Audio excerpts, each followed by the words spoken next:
And for those watching online, we'll get started in just a minute.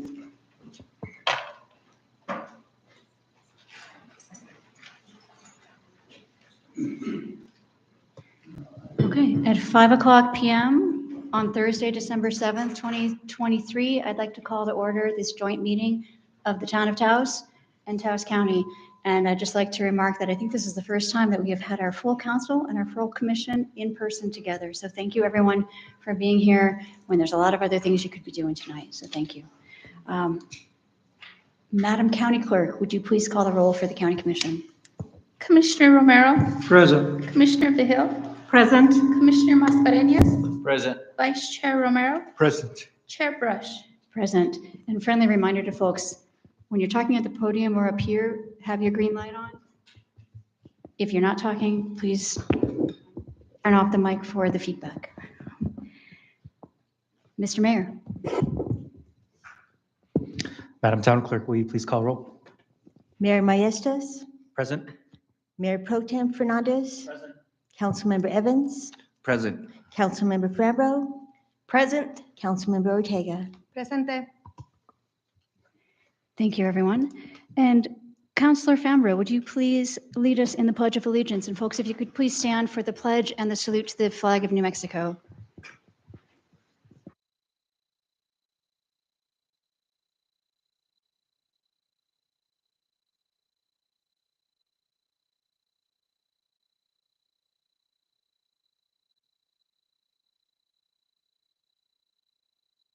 And Councilor Ortega, would you please lead us in the salute to the flag of New Mexico?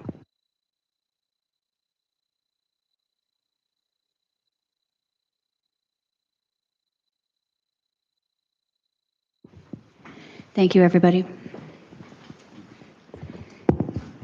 At this point, we are on agenda item 5 tonight, which is approval of our agenda. Mr. Mayor. Thank you, Madam Chair. Council, I would request approval of the agenda and commission with a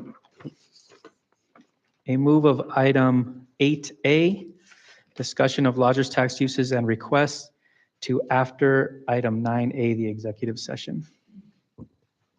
Can I ask for a motion to approve with said amendment? So moved, Mr. Mayor. Second. Thank you, Madam Town Clerk. Will you call for the vote, please? Councilmember Evans. Yes. Councilmember Fambro, Yes. Councilmember Ortega, Yes. Councilmember Fernandez. Yes. Thank you, Town of Taos. Commission, we have a a suggestion the town has approved to approve the agenda, moving item 8A, the discussion of lodgers tax uses and request, to after our executive session. So current item 9 would become 8 and 8A would become 9. Is there a motion to approve that? Madam Chair, motion to approve the agenda as amended. Thank you, Vice Chair Romero. Is there a second? Second. Thank you, Commissioner Vihil. Madam County Clerk, please call for the vote. Commissioner Romero, Yes. Commissioner Vihil, Yes. Commissioner Mascareñas, Yes. Vice Chair Romero, Yes. Chair Brush. Yes. Okay, thank you, everyone. And this does take us then to item 6, which is public comments tonight. And public comments, we allow folks 3 minutes to talk to us. We can't take any action. We can't get into a conversation with you because of the State Open Meetings Act. Your topic needs to be published 72 hours in advance so that everybody else who's interested in that could make sure to be here watching and listening. So if folks would take turns coming up to the microphone, please make sure that you press the button that the light is green. We will time you for 3 minutes. Again, we cannot take action. Once we're done with the folks in the room, we will open the phone line and see if there's anyone watching online who also wants to talk to us. And we received one comment by email, which after we're done with everyone here in person and on the line, I'll read that into the record. So who would like to come up first? And please approach the podium, tell us your name and where you live. Hi, I'm Jax Erickson. I live out in Cuesta, and I've just kind of witnessed everything kind of going on. I'm just a silent supporter up to this point. So I'd like to share this message. And commissioners and council members, thank you for your opportunity to speak today. We, the people of Taos County and the town of Taos, call on our local elected representatives to adopt resolutions urging our New Mexico Congressional District 3 Representative, Teresa Leisure Fernandez, to co-sponsor Congressional House Resolution HR 786, calling for the de-escalation and immediate and permanent ceasefire in Israel and occupied Palestine. The Taos Alliance for Free Palestine and other residents of Taos County and throughout northern New Mexico have been calling, emailing, and petitioning and snail mailing Congresswoman Teresa Leisure Fernandez for weeks, urging her to co-sponsor House Resolution 786, calling for immediate de-escalation and ceasefire in Israel and occupied Palestine for humanitarian aid to enter Gaza. We have also been asking her to withdraw her name from House Resolution 771, standing with Israel as it defends itself against the barbaric war launched by Hamas and other terrorists. This resolution is provocative and escalatory, misrepresents the conflict, and ignores historical context. Meanwhile, Israel has resumed and intensified its indiscriminate and genocidal attacks.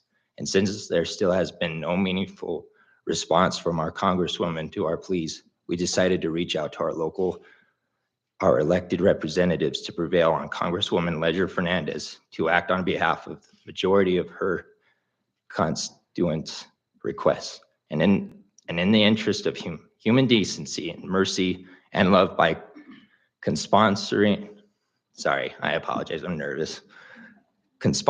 Congressional House of Resolution 786, calling for de-escalation and immediate and permanent ceasefire in Israel and occupied Palestine. Israel has intensified its slaughter of innocent Palestinian civilians since the conclusion of 7-day truce, greenlighted by the Biden administration and funded by our tax dollars. This situation is dire.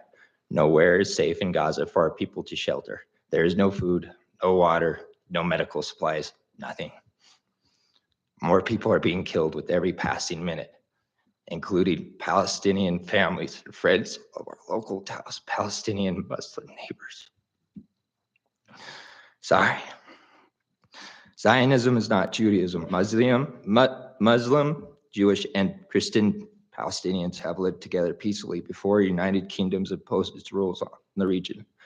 A peaceful future is still possible, but not with freedom for Palestine. Now, just give this fruit for thought. Thank you. Thank you. And who would like to speak next? Again, please state your name and where you live. Hi, everyone. My name is Flor Serna. I live at 1 El Callejon in Ranchos de Taos. And I want to thank our commissioners and our council members for the opportunity to speak today. I am going to read the proposed draft ceasefire resolution, which I believe copies have been provided to you. And for the record, I would like to state my support of this resolution. Ceasefire resolution for Taos governmental bodies, calling for an immediate de-escalation and ceasefire in Israel and occupied Palestine. Whereas all life is precious and the targeting of civilians, no matter their faith or ethnicity, is a violation of international humanitarian law. Whereas polling as of November 17th indicates a majority, 68% of American public, including 75% of Democrats and 50% of Republicans, support the call for a ceasefire. Whereas between October 7th and November 23rd, 2023, armed violence has claimed the lives of more than 14,800 people in Gaza and 1,200 Israelis and has wounded thousands more. Whereas on October 11th, House Resolution 771 was introduced in Congress, standing with Israel as it defends itself against the barbaric war launched by Hamas and other terrorists. Whereas HR 771 does not acknowledge the responsibility of Congress and the United States government to do everything in its power to prevent further atrocities and violence. Whereas the language in HR 771 is escalatory and provocative, misrepresents the conflict and ignores historical context. Whereas on October 16th, House Resolution 786 was introduced in Congress, calling for an immediate de-escalation and ceasefire in Israel and occupied Palestine. Whereas the United Nations Office for the Coordination of Humanitarian Affairs says that 1.7 million people in Gaza, or nearly 80% of its 2.2 million people, have been internally displaced and that 900,000 are sheltering in facilities in the south. Whereas on November 24th, 2023, a 4-day ceasefire was implemented for a prisoner exchange and to allow humanitarian aid to enter Gaza. Whereas the Israeli Prime Minister Benjamin Netanyahu told President Biden in a phone call on Sunday that Israel will restart its operations with full force once the truce comes to an end. Whereas the federal government holds immense diplomatic power to save Israeli and Palestinian lives. Now, therefore, be it resolved that the governing body, on behalf of its constituents, 1, urges CD3 Representative Teresa Ledger Fernandez to co-sponsor House Resolution 786, calling for an immediate de-escalation and ceasefire in Israel and occupied Palestine. 2, calls upon Representative Teresa Ledger Fernandez to withdraw her signature from Resolution 771, standing with Israel as it defends itself against the barbaric war launched by Hamas and other terrorists. Be it further resolved that the clerk transmit copies of the resolution to Representative Teresa Ledger Fernandez, New Mexico State Representative Cristina Ortez of District 42, State Senator Bobby Gonzalez of District 6, and New Mexico Governor Michelle Lujan Grisham. Thank you.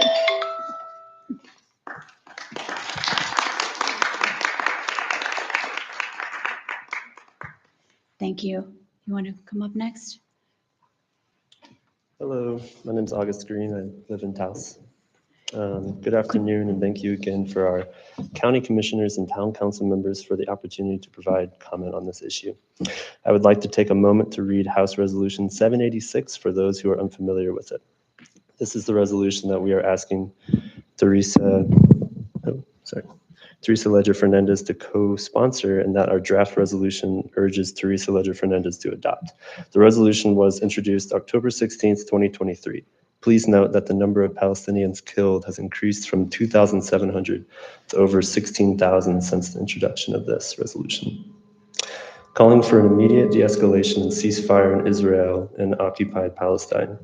Whereas all human life is precious, and the targeting of civilians, no matter their faith or ethnicity, is a violation of international humanitarian law.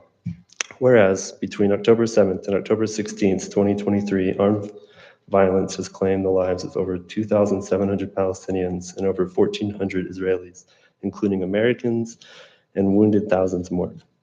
Whereas hundreds of thousands of lives are at imminent risk if a ceasefire is not achieved and humanitarian aid is not delivered without delay. And whereas the federal government holds immense diplomatic power to save Israel and Palestinian lives. Now, therefore, be it that the House of Representatives urges the Biden administration to immediately call for and facilitate de-escalation and a ceasefire to urgently end the current violence, and 2, calls upon the Biden administration to promptly send and facilitate the entry of humanitarian assistance into Gaza. We also collected over 30 endorsements in just one day, last Saturday, for this resolution and are gaining more daily. We also collected over 100 petition signatures in favor of this, also in just one day. We have endorsement forms in the room tonight if anyone would like to sign one. Thank you. Thank you.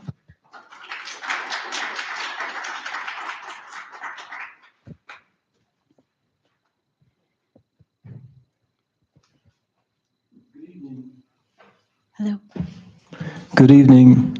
My name is Lazarus Chaim Kaufman. I'm a Jewish American resident of Taos County, residing in El Prado, and a member of the Taos Alliance for a Free Palestine. My middle name, Chaim, is Hebrew. It means life. I am a descendant of Jewish Holocaust survivors. My father's heritage was 100% Ashkenazi Jewish, and he was a pacifist. He was a medical doctor who devoted his life to the helping and healing of other people. He was a conscientious objector. During the Vietnam War, he served as a doctor on a Native American reservation in Parker, Arizona. If he were still alive today, I imagine he would be standing here beside me, protesting for the people of Palestine.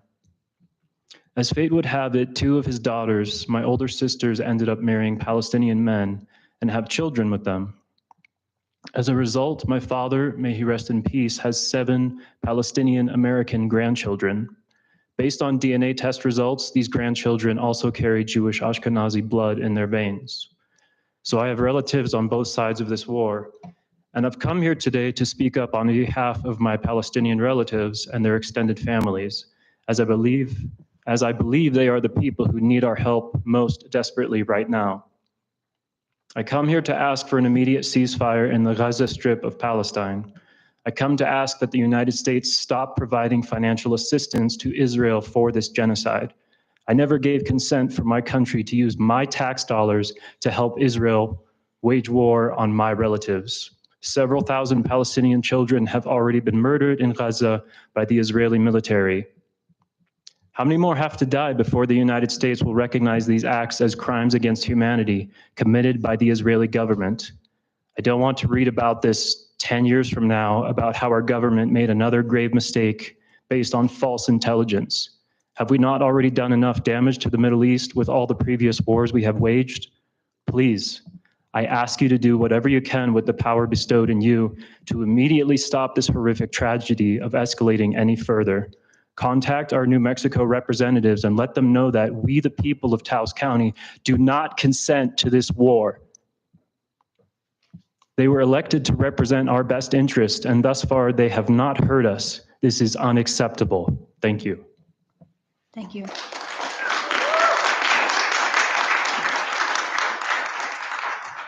Is there anybody else? Yes, please.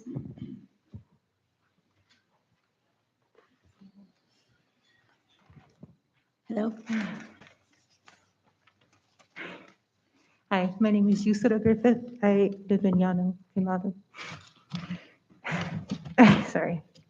I've been active in the plight of the Palestinian people for over 13 years, and in this work, I've had the honor to meet and become close to some of the beautiful peoples of Palestine, many who are no longer with us. I wish you good evening again to our county commissioners and town council members for the opportunity to provide this comment on this issue. I would like to encourage Resolution 786, wherein we ask Teresa Leisure Fernandez to co-sponsor a resolution for immediate de-escalation and ceasefire in Palestine. The following are words given to me by my very dear friend who lives in the city of Rafah in southern Gaza. These are Rami's words to you. Thank you for listening to me. We in the Gaza Strip suffer from lack of all humanitarian resources. However, we are human. We ask you to seek ceasefire and stop this war for the sake of children, civilians, and women. What is the fault of the children sleeping in the streets with their mothers only to hear their crying? They only want bread and cannot find it. There has been no fuel or electricity for over 64 days. Are you able to imagine that? Conditions are very bad in every sense of the word. Planes raid houses in the far south, which they say is a safe area, and yet families are still heading from the north to the south and light in the atmosphere of war in the bitter cold and rain. We shelter in UN schools, one of which 7 kilometers away was bombed just 2 days ago. I cannot sleep for the sounds of the explosions around me. My heart beats too loudly. I do not know where I am. The area of the schools where we shelter does not exceed 1,500 square meters. There are now approximately 20,000 people in them. I watch parents and children searching for anything to eat and protect them from the cold. Today, you have money to go to the grocery store and walk around and take something that you need. For us, our people are starving and no one hears us. We are dying slowly every day, and the world watches us on channels. What are you waiting for, people of humanity and human rights? We are men who endure, but children cry in hunger. They do not know that there is no one. Imagine these scenes. You do not know the amount of suffering we face. What I ask for is protection of civilians and the provision of decent life that respects the word that we are human beings. Oh, presidents of humanity and human rights, take this message from the heart of Gaza. By God, we are being annihilated and no one is doing anything. We are screaming day and night. Our people are dying next to us and we cannot do anything for them. Our children are injured and crying out for help, save us, and they are dying in our hands. And whoever has demolished his house, we dig him out with our nails, but he dies without us reaching him, as there is no fuel to operate ambulances or vehicles. I myself just lost 7 members of my family at one time, including children, and had to see their bodies broadcasted on the news. And I am one of the lucky ones. My heart hurts. I write these words while the bombing is surrounding us from all sides. And I expect that we will meet God at any moment, and we will tell him everything, and he knows the extent of the humiliation and disgrace we have suffered. Around me. Thank you.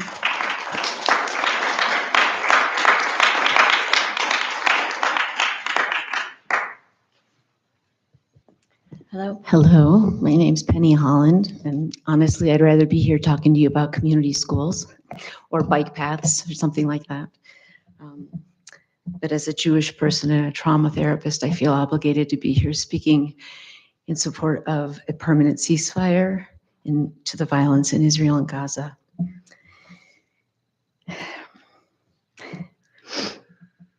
Since I first visited Israel and Palestine 15 years ago, I have been part of several Israeli-Palestinian organizations that are working binationally to bring peace and an end to the Israeli occupation of Palestine, while simultaneously proving that peaceful collaborative coexistence is both desired and possible among the people.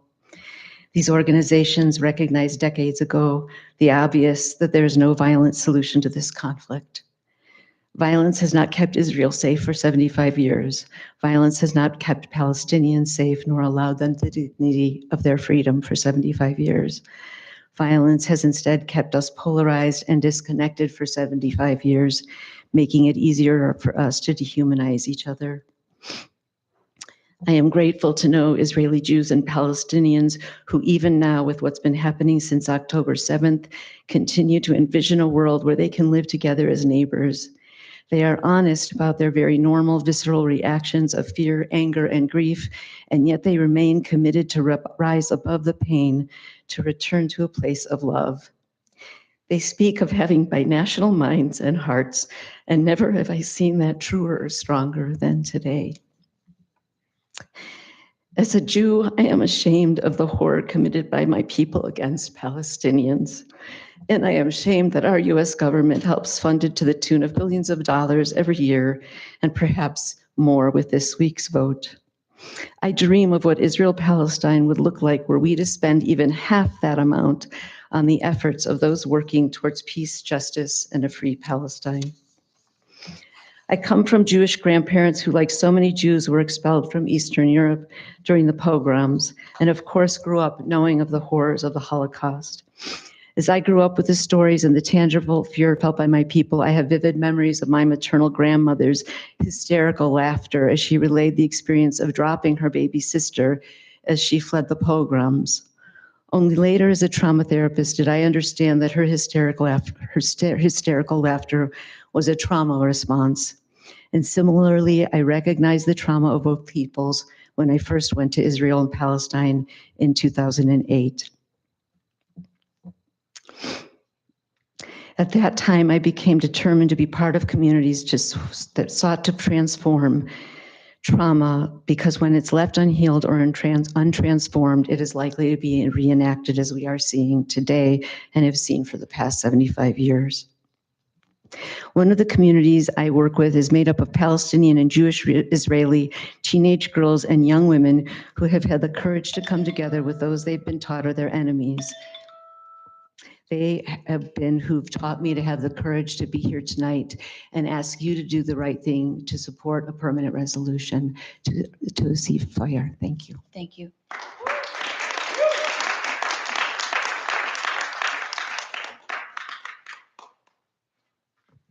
Hello. Hi, can you hear me? Okay, awesome. Thank you. I'm Lizzie. I live in Arroyo Hondo. I'm here in support of our draft resolution calling on local representatives to urge Teresa Ledger Hernandez to co-sponsor House Resolution 786 calling for an immediate ceasefire in occupied Palestine. I am Jewish. I grew up going to Hebrew school and celebrating the Jewish holidays, and my house was kosher growing up. I mention and acknowledge my Jewish identity since I know the reasoning behind the refusal to call for a ceasefire by politicians has been to protect Israel, which is commonly misconceptualized as protecting Jewish people. I've seen Teresa Ledger Hernandez talk about the rise in anti-Semitism, which she is using as a justification against calling for a ceasefire. I have not seen her talk about the rise in Islamophobia or anti-Arab sentiment at all. The centering of American Jewish people's feelings, many of whom are white, when 17,000 Palestinians have been murdered by the state of Israel in the last 2 months, 50,000 have been injured, and more than 1 million or almost 2 million Palestinians have been displaced from their homes, is a form of dehumanizing Arab people and is practicing violent white supremacy. This is what white supremacy is.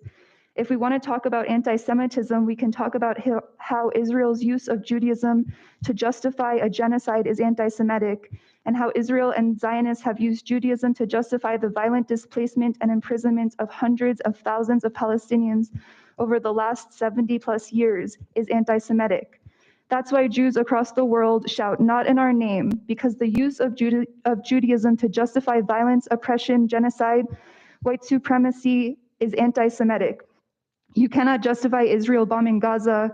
You can watch videos of Israelis going to the movies and picking pomegranates and living normal lives, and you can see pictures of the whole Gaza Strip in rubble and 21 hospitals and 275 schools in Gaza damaged and out of service, and a people that is running out of places to go. So when I hear of politicians refusing to call for a ceasefire while knowing that with each day that passes, Palestinians are being murdered by the hundreds, I know that these politicians do not care about people and have more than blood on their hands. They have a genocide on their hands. Teresa Ledger Hernandez has accepted millions of dollars from Israeli lobby groups like AIPAC, and that's why she hasn't called for a ceasefire. It's not about the protection of anyone. And as a Jewish person, seeing the justification of her sign onto House Resolution 771, which, quote, stands with Israel to have a right to defend itself, being that she is protecting Jewish people, is disgusting and untrue. No one is free unless everyone is free. Do not justify genocide with Judaism. Like my comrade over there said, we do not consent to this war. We do not consent to the people or the United States sending Israel weapons and sending Israel money with our tax dollars. That's our money. So just urging you guys all to urge Teresa Ledger Hernandez to co-sponsor House Resolution 786. Thanks. Thank you.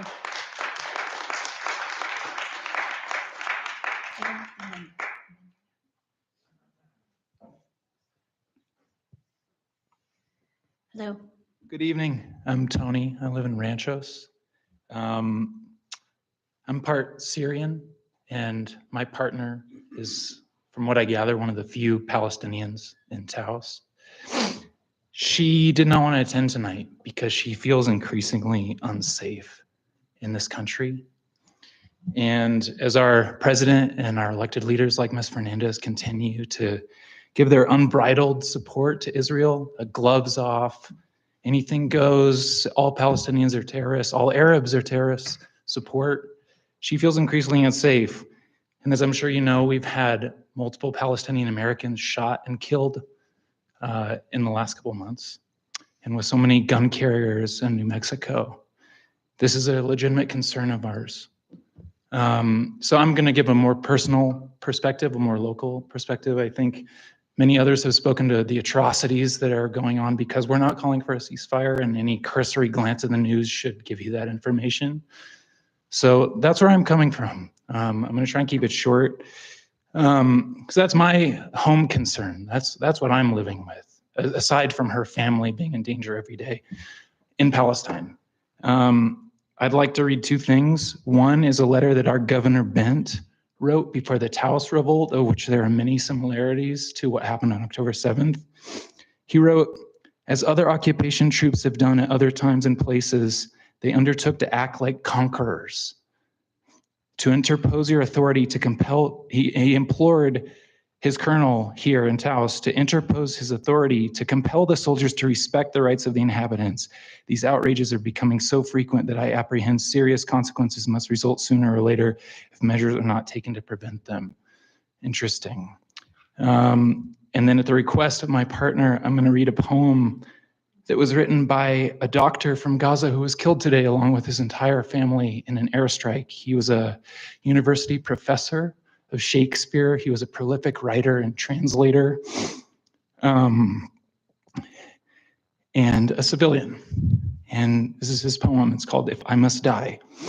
If I must die, you must live to tell my story, to sell my things, to buy a piece of cloth and some strings, make it white with a long tail, so that a child somewhere in Gaza, while looking heaven in the eye, awaiting his dad who left in a blaze, and bid no one farewell, not even to his flesh, not even to himself, sees the kite, my kite you made, flying up above, and thinks for a moment an angel is there, bringing back love.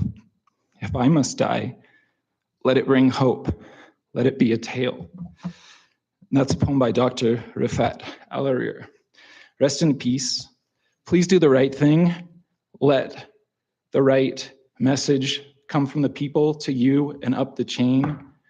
Do the right thing, please. Thank you. Thank you.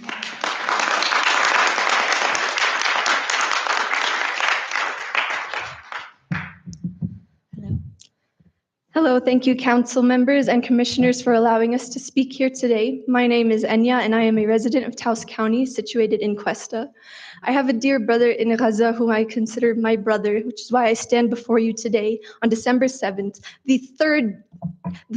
the first day of the third month of this brutal ongoing attack in Gaza, to call for our elected representatives to adopt resolutions to urge New Mexico Congressional District 3 Representative Teresa Ledger Fernandez to co-sponsor House Resolution 786 for immediate de-escalation and permanent ceasefire in Israel and occupied Palestine, and for the immediate entrance of international humanitarian aid. There have now been 1 out of 100 civilians murdered. Current death toll stands at 21,000 civilian deaths, including 7,000 children.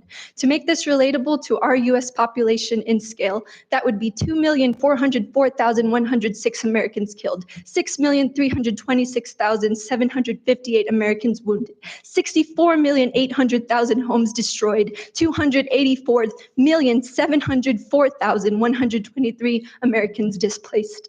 We stand before you in urgency for de-escalation of these crises as it risks deeper and larger conflicts in the Middle East. We already can see the aggression being brought to Iran, Lebanon, Egypt, and Syria.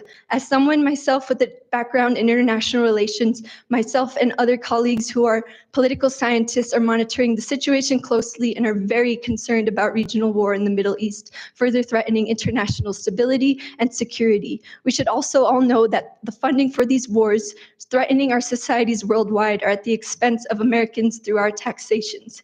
We plead for this taxation to be brought home, to be distributed among our communities for our safety and security, opposed to funding ongoing genocides overseas. We do not want to see the outbreak of World War III if this crisis continues to escalate and destabilize the region in the Middle East, threatening international security.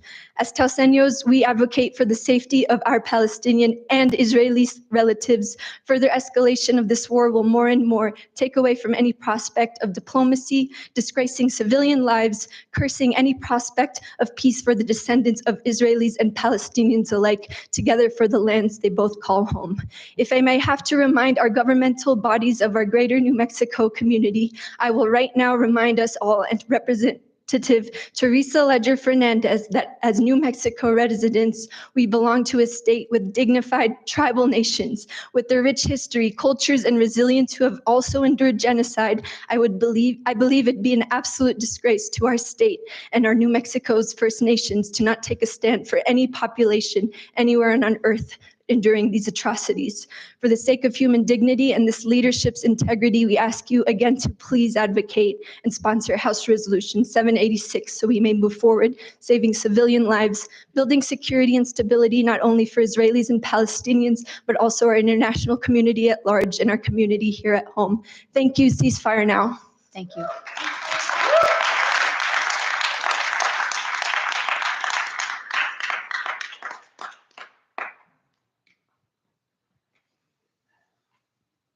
Hello.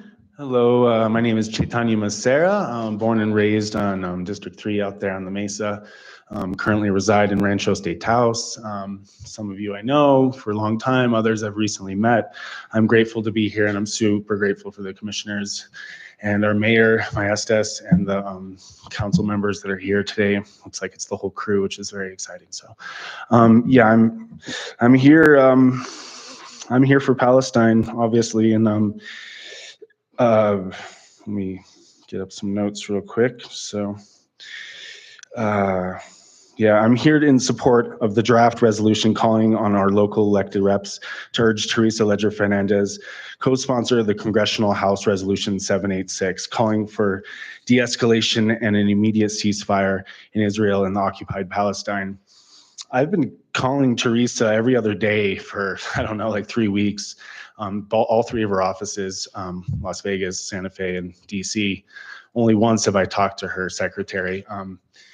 But at this point, her offices in DC don't even pick up my phone, which is weird. I don't know how that works, but I run an environmental nonprofit here in Taos, Earth, and we also are trying to help with housing issues on low levels, mostly on the other side of the gorge.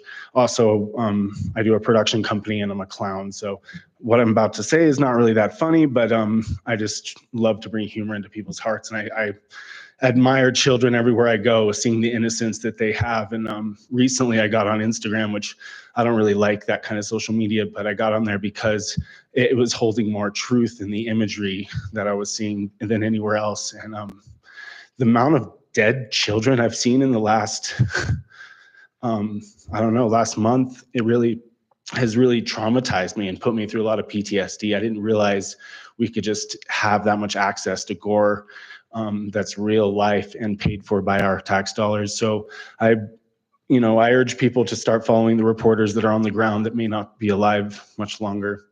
What's happening in Palestine, I've been researching a lot.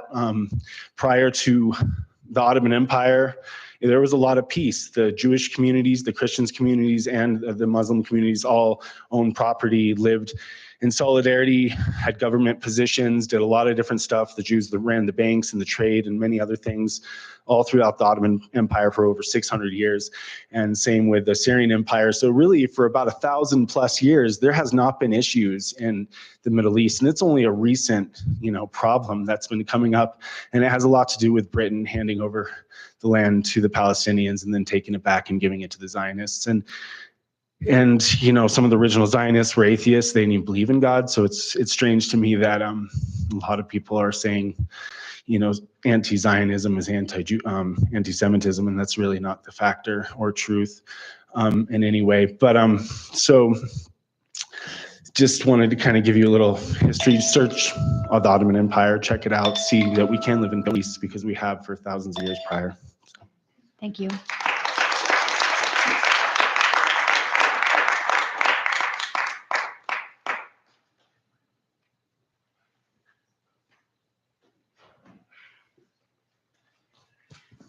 Hello. Hi, my name is Erin April and I live in Arroyo Hondo. I don't know what it's like to have lived in a concentration camp over the last 16 years, under occupation my entire life, to have inherited generational trauma of being displaced and oppressed by a so-called democratic state. I'm not saying that this is justification for any war crimes that may have happened, but it's very clear that military aggression is not the answer to any of these problems. It's the source of them. There's nothing that could justify the ethnic cleansing and genocide taking place in Gaza right now. People aren't born violent. They adopt violent behaviors after witnessing and experiencing it. Armed resistance is a last resort when people think there are no other options. The Israeli government funded Hamas for years to sow division among Palestinians, even if some war crimes were committed October 7th, which in any case should be investigated by independent third parties. The indiscriminate bombing campaigns over the last 16 years means there were likely many young men simply fighting for their freedom. What about the apartheid and war crimes Israel perpetuated over the last 75 years of occupation? In the last 60 days of bombing hospitals and schools and targeting journalists and families. When I lived in Las Cruces, I did environmental field work by the border and saw Israeli surveillance tech in action. I saw families with small children get picked up by Border Patrol to either be deported or brought to detention centers and crowded in cages. What we're seeing in Palestine is not as far away as we'd like to think, especially since our tax dollars are funding the missiles being dropped onto families as we speak. When we create a society that legitimizes violence and endless war and airstrikes and terror, at some point the oppressed are going to react in the language that the oppressor forces upon them. This country was built through violence. My ancestors came here on the Mayflower and partook in genocidal acts against indigenous people. We continue this pattern of violent erasure against natives here and around the world, yet have the audacity to call ourselves peacemakers. It's nonsensical. We need to walk the walk before we can talk the talk. I hate violence. I've survived gun violence and sexual violence, albeit on a scale infinitesimally smaller than anything Palestinians or Black, Brown, and Indigenous people here have experienced, but I can still see that it's all connected. It's caused by colonial racist structures that are willing to do whatever it takes to maintain dominance in a system of relentless land and human exploitation. Escalating Israeli aggression and conflating Zionism with Judaism doesn't keep my Jewish friends safe. Pouring more tax dollars into private defense contractors and weapons manufacturers doesn't keep any of us safe. We're sowing toxic seeds of a violent, flammable world when we have the capacity to house everyone in a lush and safe garden. So I support the adoption of a resolution calling for a permanent ceasefire. Every minute spent deliberating this results in more Palestinians being killed. This is a genocide. As an immediate first step, we need Representative Ledger Fernandez to support HR 786. Free Palestine. Thank you. Thank you.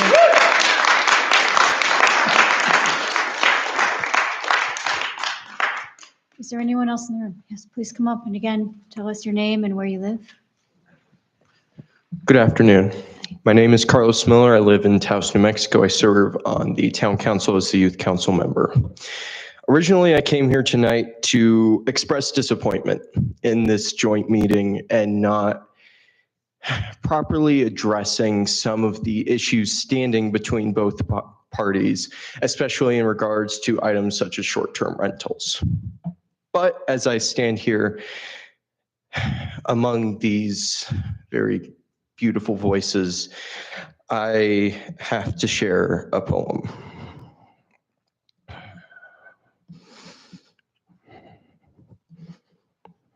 Sorry about that.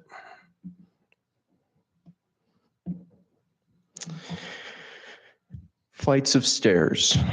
Don't erase those who spite you, marching across the desert through blood-spilt fields of music, a waltz of tragedy, distant crying.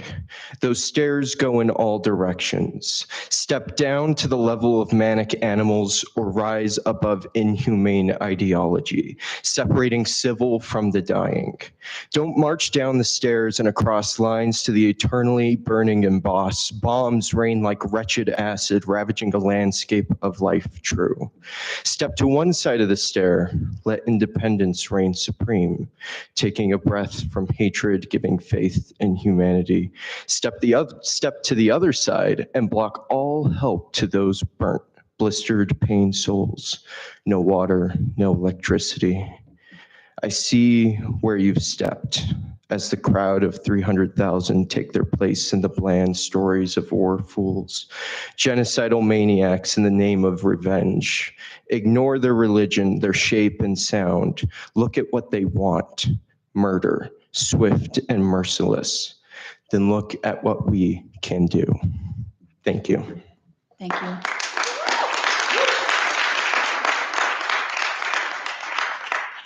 Is there anyone else in the room who would like to speak with us? Yes, please. Hello?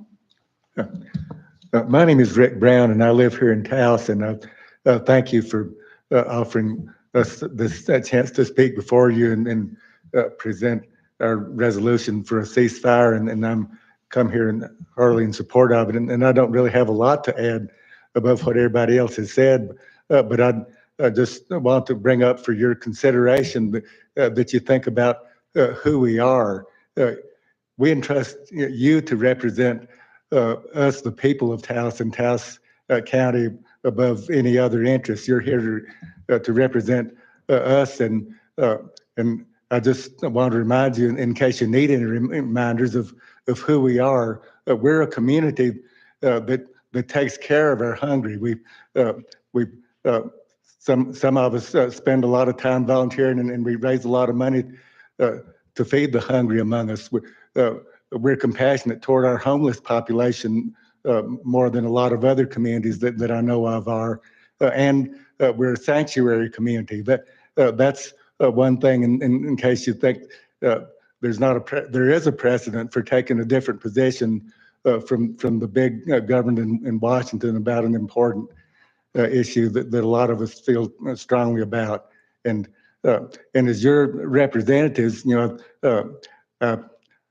want to remind you of that and your responsibility to represent us, and you can see by the number of signatures we've gotten already on our petitions that there's strong support for this in the community and also among the Jewish communities, as you've seen several people have brought up. And I think it's very appropriate for you as the governing bodies here to contact and put pressure on our elected representative to Congress, who is also supposed to be representing us rather than powerful interest in Washington, which sometimes seems to be more the case as it is here. And as many people have said, this is not who we are. We're not a people that wants our tax money to go to finance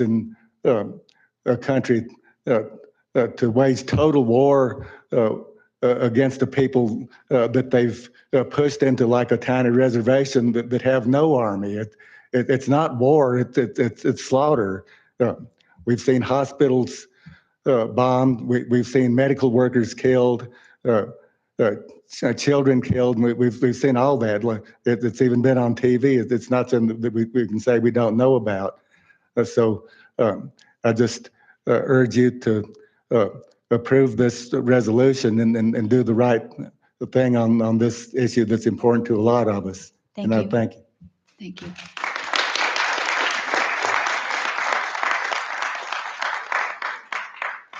Before we open the phone lines, is there anybody else in the room? Yes. Please.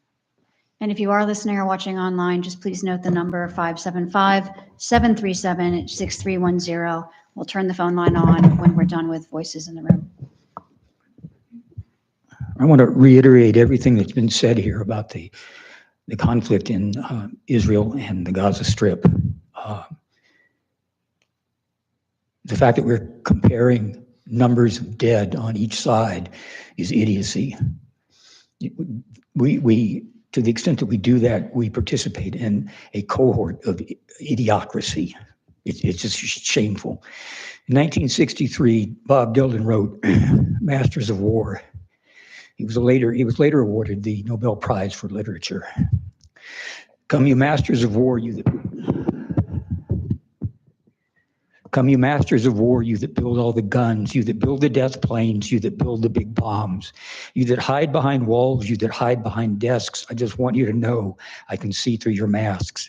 You that never done nothing but build to destroy, you play with my world like it's your little toy. You put a gun in my hand and you hide from my eyes, and you turn and run farther when the fast bullets fly. Like Judas of old, you lie and deceive. A world war can be won, you want me to believe. But I see through your eyes and I see through your brain, like I see through the water that runs down my drain.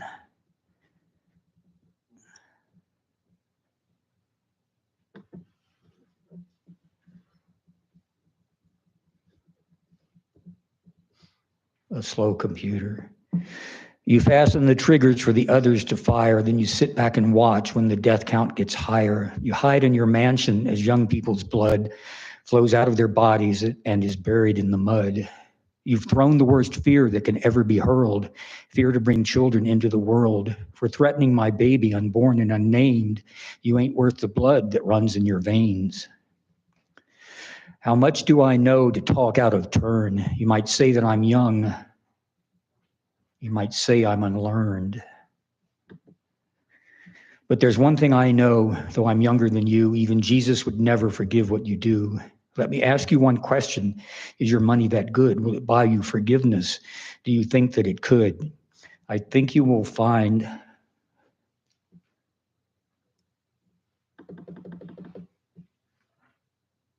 I'm sorry.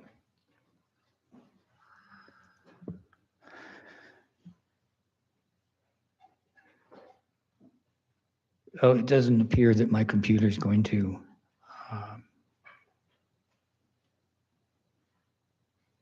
allow me to continue.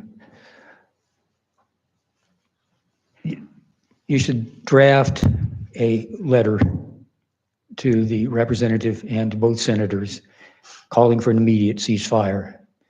You can reference the House Representatives' resolution, but just simply draft a resolution saying that you want the representatives, the senators, and the House of Representatives member to call for an immediate ceasefire. It's as simple as that. And could I ask you to just state your name for the record, please? Stevens Hall, I Thank live you, in Mr. Hall. Taos. Just a final thought. It says here that the meeting is going to be at the County Commission chambers. If you look at the website, the town website says that it's going to be at the town. So Thank you. try and be clear with your public. Try and make sure that we all know what's going on. We're doing our best. Thank you. Finally, your executive session talks about water rights by the purchase, acquisition, or disposal of real property or water rights by the public body. Do you mean the public bodies, or is it one or the other? Or is it both? Do you both have an interest in this? Thank you. Thank you. Is there anybody else in the room?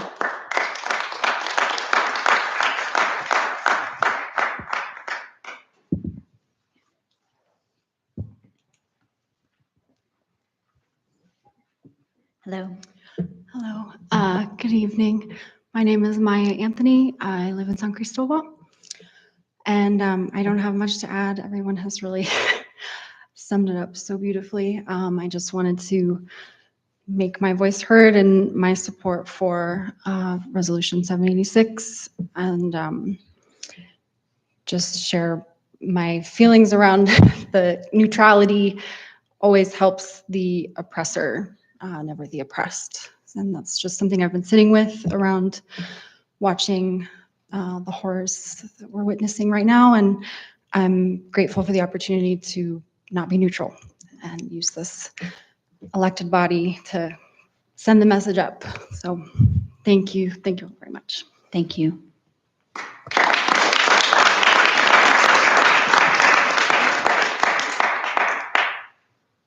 Please come on up.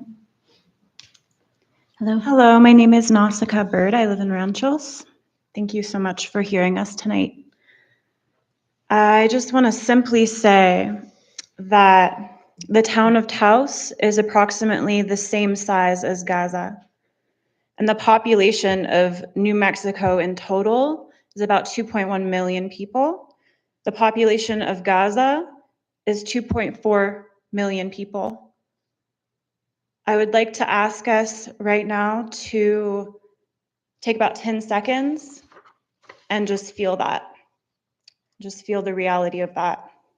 So I'm going to sit here and I'm going to time us for about 10 seconds.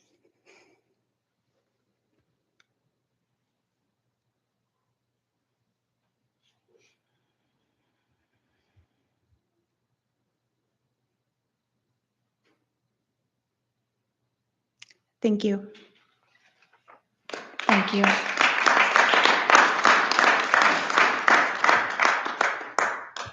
Is there anybody else in the room? I will open the phone line right now. In case there's anybody watching who would also like to share their thoughts for 3 minutes, it's again 575-737-6310, and we'll give it just a second.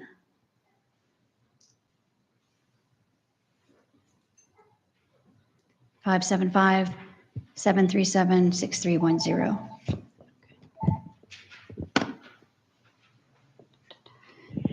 Hello, you've called into the Taos County and Town of Taos joint meeting. Good evening, County Commissioners, Town Mayor, and Council members. My name is Daniel Pritchard. I live in Taos, and I am on the board of Renewable Taos. We promote and educate about renewable energy, energy efficiency, electrified transportation, and economic development in north central New Mexico.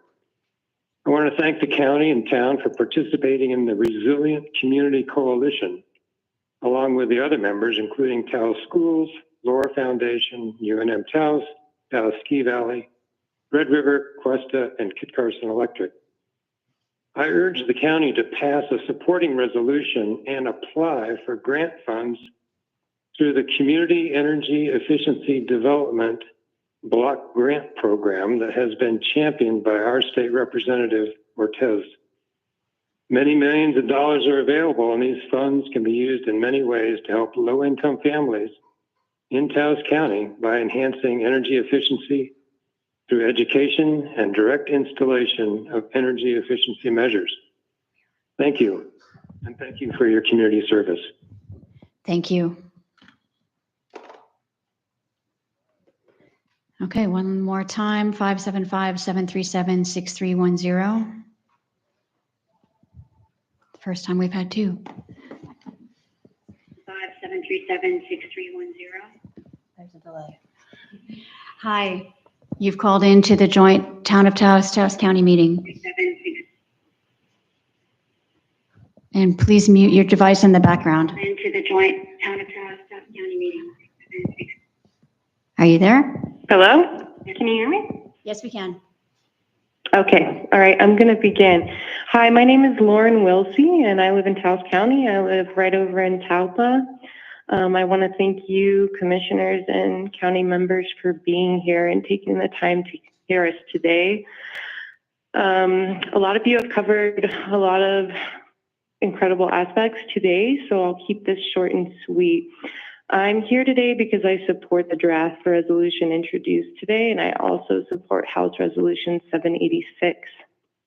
I am asking you to adopt this draft resolution and to call on Teresa Leger Fernandez to co-sponsor House Resolution 786 to support an immediate and permanent ceasefire in Gaza. I've been calling and emailing her, as so many of us have, to no avail. I support the resolution because I believe we cannot achieve peace with military violence, because international law needs to be upheld, and because life is precious. If we don't take a stand against the scale of violence being perpetrated against innocent civilians, predominantly women and children, then we are creating a world where no child is safe, where no one is truly safe, and life is no longer valued. People say things like, this is war, or this is what human history looks like. But I believe that we can say no to that. We can decide that we want a different future for humanity. I want to thank you all for being here with my whole heart. We need all the help we can get. And I want to say thank you for listening today. Thank you. Lauren Wilsey.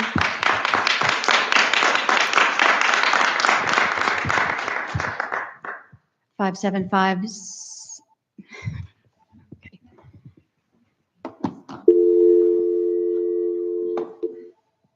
Okay.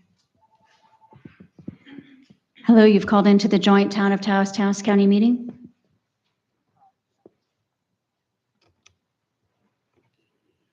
Are you there? Yeah, hi, I'm there. Can you hear me? Yes, we can. All right, great. Thank you so much for taking the call. My name is Brian McQuaid. I live in Rancho Taos. And yeah, I'm just calling in today to urge you all to support the resolution that's calling for a ceasefire in Palestine and in Gaza. there's a lot of people who share a lot of great information about why this is the right thing to do. So I don't have too much more to add on that. When I was thinking about putting this together, I was thinking about how me and my parents disagree politically a lot. And we kind of get into debates about it, so we don't really talk about it too much anymore. But I've been really, over the last couple of months, urging them to, research more about this and to be on the right side of history. And I think, I know they don't agree with me, but this is because that I think this is a time that we'll look back, 10 years from now, but more 20, 30 years from now, and look at grandkids and children, and they're going to ask us, where we were, when genocide was happening in Palestine, when Israel was trying to ethnically cleanse the Palestinians. And I'm going to be able to say that I stood up for the Palestinians. And I think I'm reaching out to my parents so much because I want them to be able to say that, to my kids. I really want them to be on the right side of history here. And I hope that you guys are too. And I hope that y'all will be able to look back at your kids and say, hey, I was an elected official when this was going on, and I stood on the side of the oppressed people. I stood on the side of peace and justice. So I really just hope that you guys look deep in your hearts and that you'll have the courage to stand up with the majority of not only the world, but this country. Most people want to cease fire in Palestine, and that you'll be able to look back, and say, I did the right thing, because it will be as that black and white. 20 years from now, we'll look back and there will be a lot of people trying to hide what they did. And I just really hope that it's not going to be you guys, and I know it's not going to be me. Hope it's not going to be my family. So thank you so much for your time and for hearing all of us today. And I'll see you the rest of my time. Thank you. Thank you very much.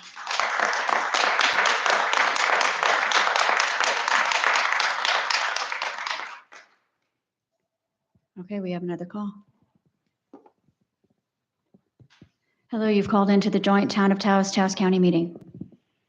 Hi, everyone. Thank you so much for your time. My name is Willowbrook. I live in El Prado, and just really appreciate all of you listening to everyone who's spoken so far, and really moved by everything that everyone said. And I think what I would want to add is just that I work in the realms of grief and loss and tending to people who have experienced deep, profound loss, whether that's personal or collective. And I feel it so strong right now. And just like sometimes when we're looking at these numbers, it can feel so far away. And I want to just remind all of us that, for any of us who have lost a loved one who's close to us, this is happening at such a great scale for so much of the world.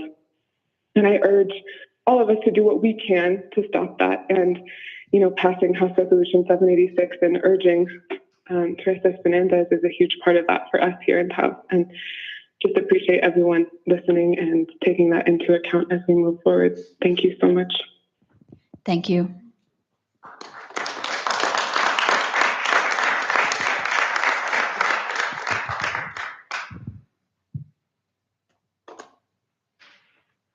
Okay, we'll give it just another minute. We've never had this many phone calls. 575-737-6310.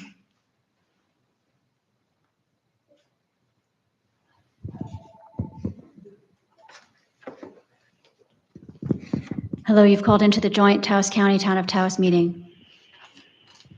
Hi, thank you so much for taking my call. My name is Krista Valdez. I am from Arroyo Hondo, and I am just so grateful for our community members who were able to physically be there and to speak about horrible things going on in Gaza. And so I just want to simply call in and say that I too ask you as our representatives to speak up. And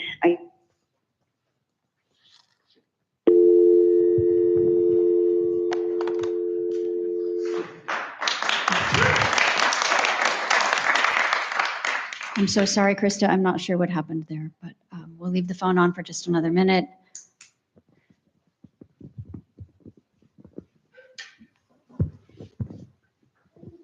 Okay, I think at this point I will go to reading into the record the one emailed comment we got. We're going to turn the phone back off, so I'm sorry if we're missing anyone who hasn't quite gotten to there yet, but I think we've got people.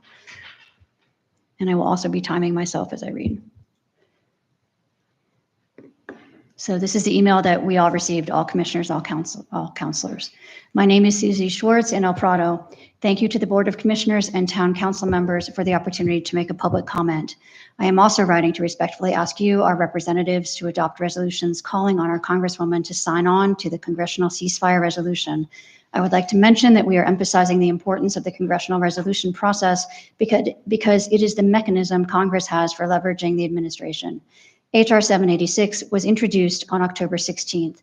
Now it is December 7th, and the death toll has risen to more than 17,000 by some accounts, and growing every second there is inaction. The horror is unfathomable, and it is very difficult as ordinary citizens to keep pushing for the ceasefire we have been begging for since the beginning. At times it seems futile, but we must not give up, and we can take heart in these words of Rashida Tlaib. Quote, the majority of Americans want a ceasefire, while there are growing attempts to silence the diverse coalition of people advocating for peace, fighting to save lives no matter their faith or ethnicity should not be controversial. We will not be intimidated, we will not be silenced, and we will not stop calling for an end to this violence. I urge my colleagues to listen to their constituents and call for a ceasefire now to save innocent lives, end quote. The whole world is clamoring for a ceasefire and an end to the horror of this genocide being carried out by Israel, backed by the Biden administration and funded with our tax dollars.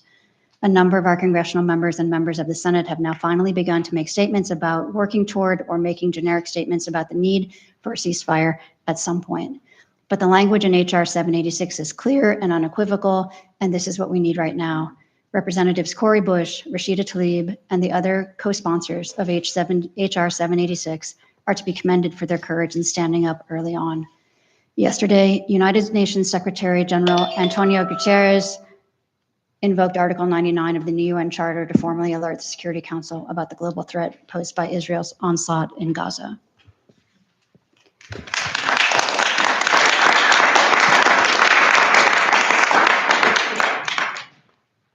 I want to thank each and every one of you for being here tonight, for taking the time and having the courage to speak your minds, share your hearts, and share your experiences. Thank you. As we mentioned at the beginning, we are not taking action tonight. It is not on our agenda to do that. But you're here, you've spoken up, we hear you. You are more than welcome to stay for the remainder of our agenda, regular local government business. We would love it if you would like to continue joining us here. We also understand if you have other things you need to be doing tonight or would simply like to be doing tonight. So thank you again for being here for our public comment.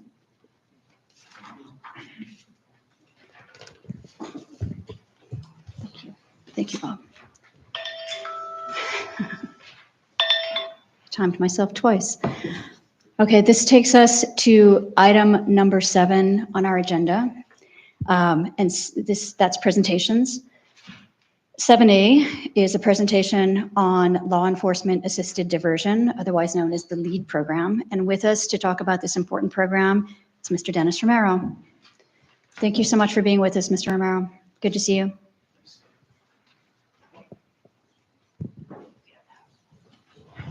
Thank you, everybody, for speaking. We appreciate you.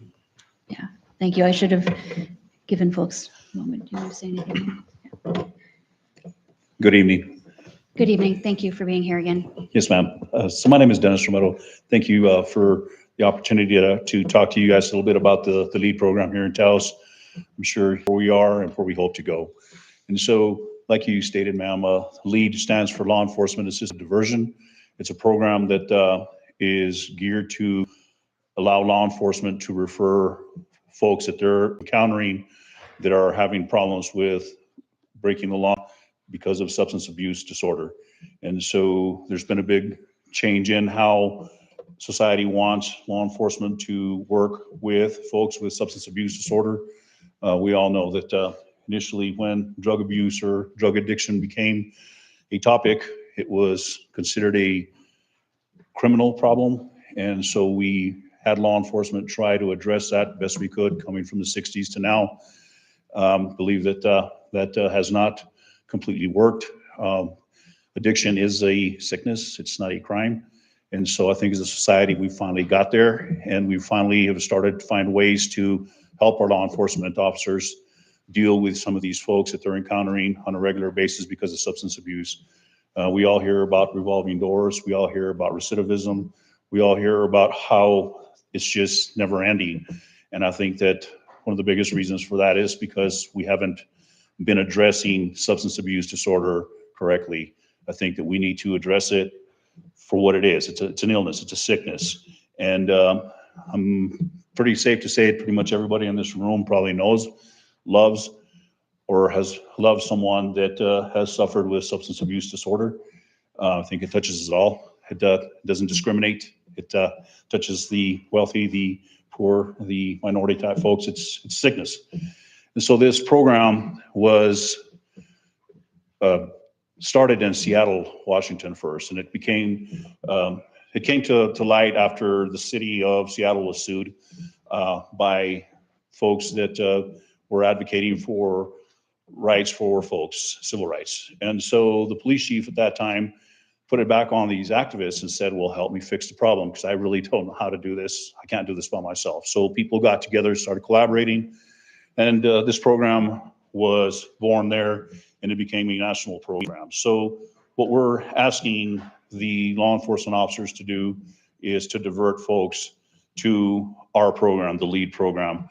And so the program has case managers that have social work backgrounds, and they've got the resources, they've got the training to work with people that are suffering with substance abuse disorder. As we all know, recovering from addiction is never going to be an easy thing. Some people recover faster than others. Some folks take a lot longer. And so the case managers are there to provide intensive case management and support to these folks.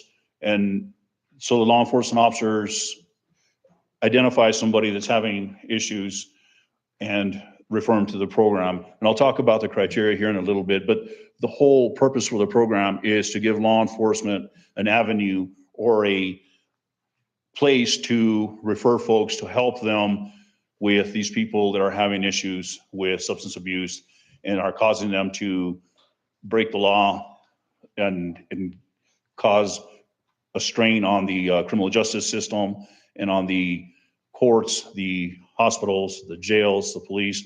And so we're trying to help them alleviate that and at the same time increase public safety and not tie up law enforcement dealing with folks that really should be getting help at other places. So if you could get the next slide, ma'am, please. Thank you. So I kind of talked a little bit about what we do. So if you could give me the next slide now, thank you. So as far as how do we enroll people into the program, there's a couple of ways that it happens. We accept social referrals from agencies that are already in tune with the program and how it works. And so say, for example, Taos Alive has someone that they know that is having issues with substance abuse disorder or Dream Tree. They can get a hold of one of our case managers and we will meet with these folks and try and enroll them in the program and start helping them. The people that, some of the folks that work with us, like I mentioned there, so we got the Public Defender's Office, Taos Alive, Communities Against Violence, the Dream Tree Project, Recovery Friendly Taos, and we also have some defense attorneys here in town that are also aware of the program and do refer folks to the program. So if you can go to the next slide, ma'am, please. So the other way that we can get referrals to the program is through the law enforcement officers themselves. So we currently have the New Mexico State Police and the Taos County Sheriff's Office as participants in our program, and we are receiving referees from them. Initially, when the program launched here in Taos, there was a little bit of hesitancy on the law enforcement side to participate in the program, but I believe that we've made some good progress there, and we do have memorandums of understanding in place with the Sheriff's Office and with New Mexico State Police.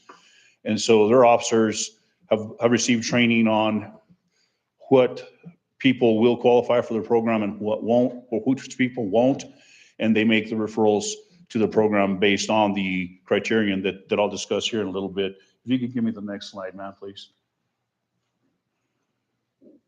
So the law enforcement officers can can refer people to the program in two different ways.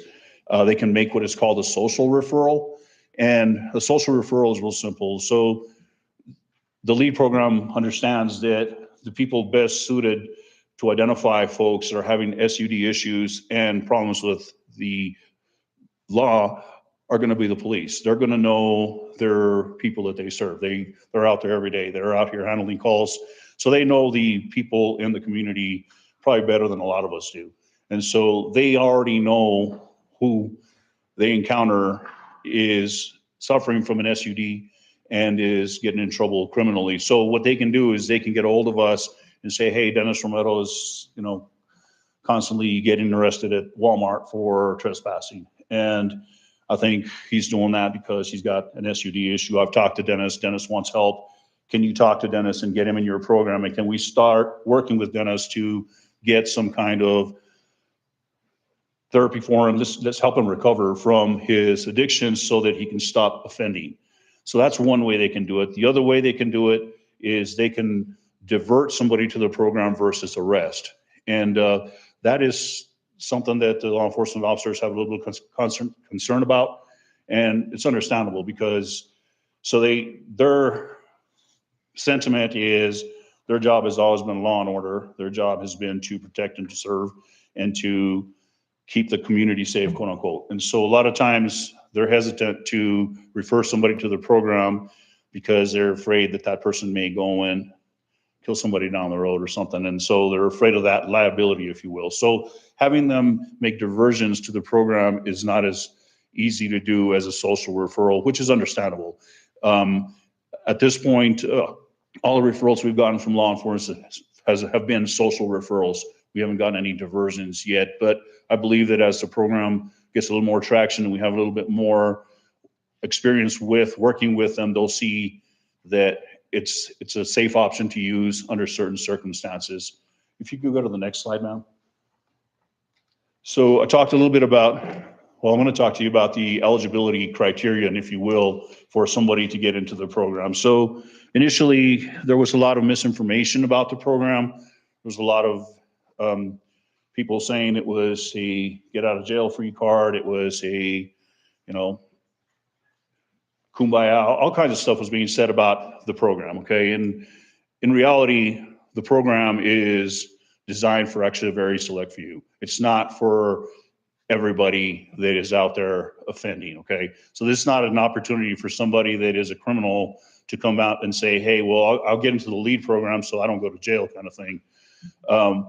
We're not trying to enable criminal behavior. What we're trying to do is identify folks that have an SUD problem and that are committing low-level misdemeanor, nonviolent crime.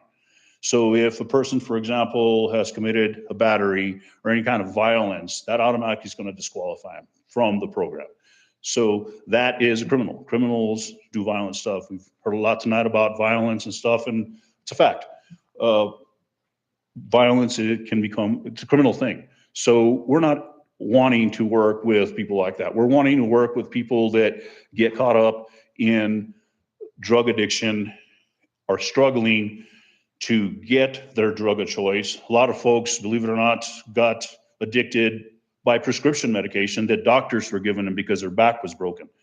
I mean, if I had $1 for every time I've heard that one, and so it's not because you're a bad person, it's because you've got an illness. You've got things that are wrong with you that are making you do stuff that you wouldn't normally do. And so as a society, we kind of need to be a little bit more open-minded and see why people are doing what they're doing. The folks we want to help are those kind of people.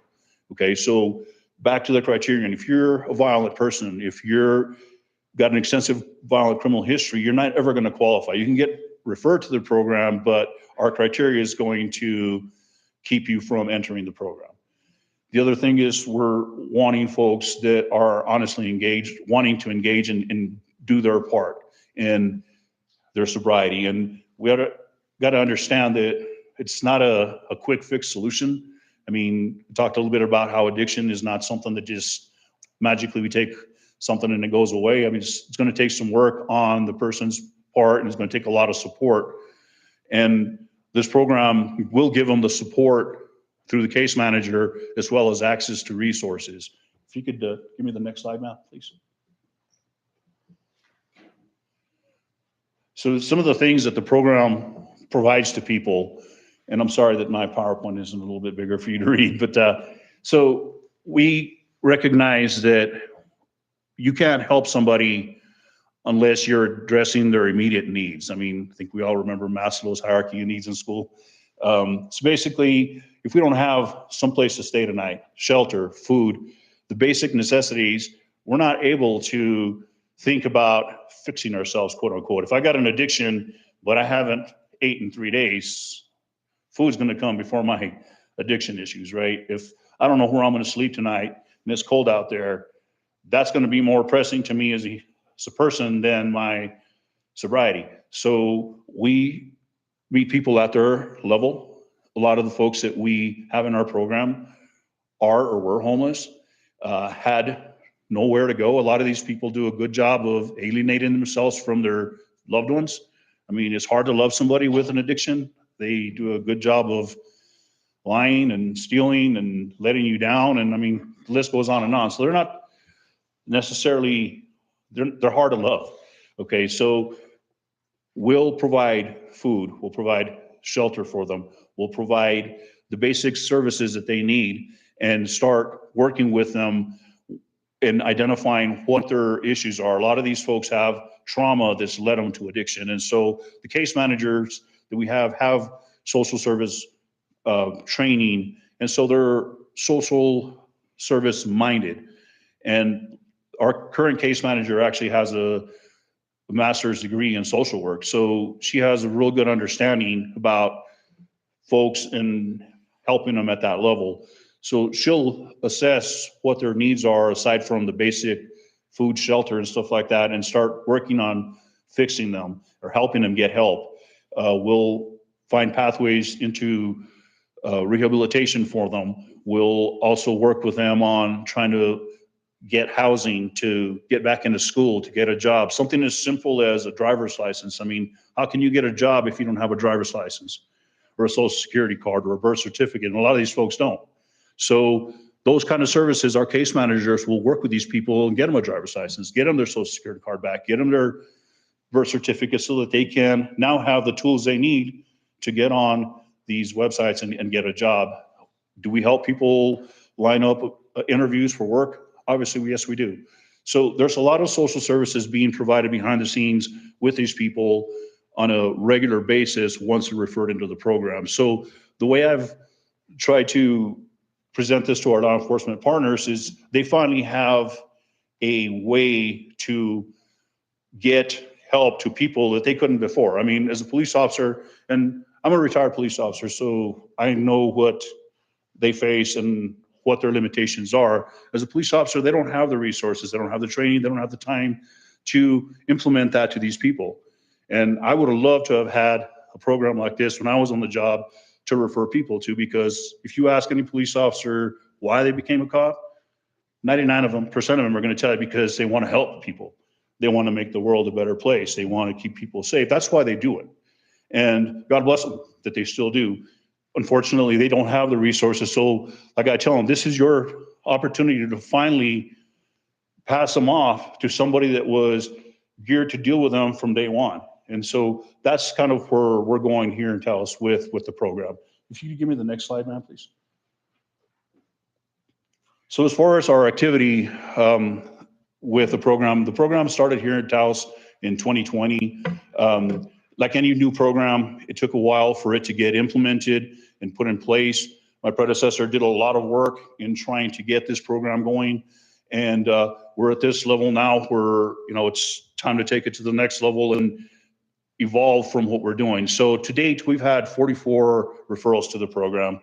You can see that we currently have 10 people that are still on the program, and they're active, they're engaged, and I'm happy to report that they're not breaking the law. They're not out there doing the recidivism that we're trying to address. And so does the program have potential here in Taos and anywhere else? Absolutely. It's just going to take a collaboration and cooperation between my staff and our group and the law enforcement and the other social service providers here in Taos, which have been very, very supportive and very, very receiving of the program. So I believe that we're going in the right direction. Do I want our numbers to increase? Yes. But do I want the numbers just to be numbers, or do I want to be able to come back to you and say, well, I have 100 people, and out of those 100, 60 or 70 of them are on the road to sobriety, and most importantly, aren't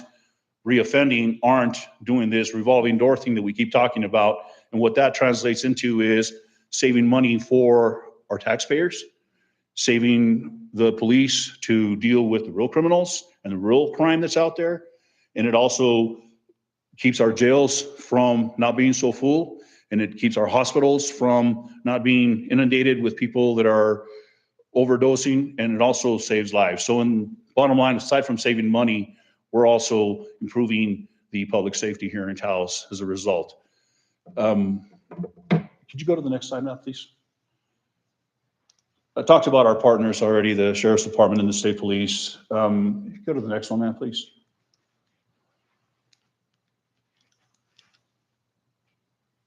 All right, and I also talked about kind of the stuff that we provide folks. So food, vouchers, toiletries. We also do referring people into substance abuse treatment, obviously try and help them with housing, MAT program, medical assisted treatment. And as you can see there, the other things that we do.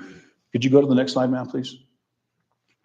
A little bit about the obstacles we've overcome, to touch a little bit about them. So like I said, SUD is something that nobody really likes to talk about. There's a lot of stigma. Society kind of looks down on people that are addicts.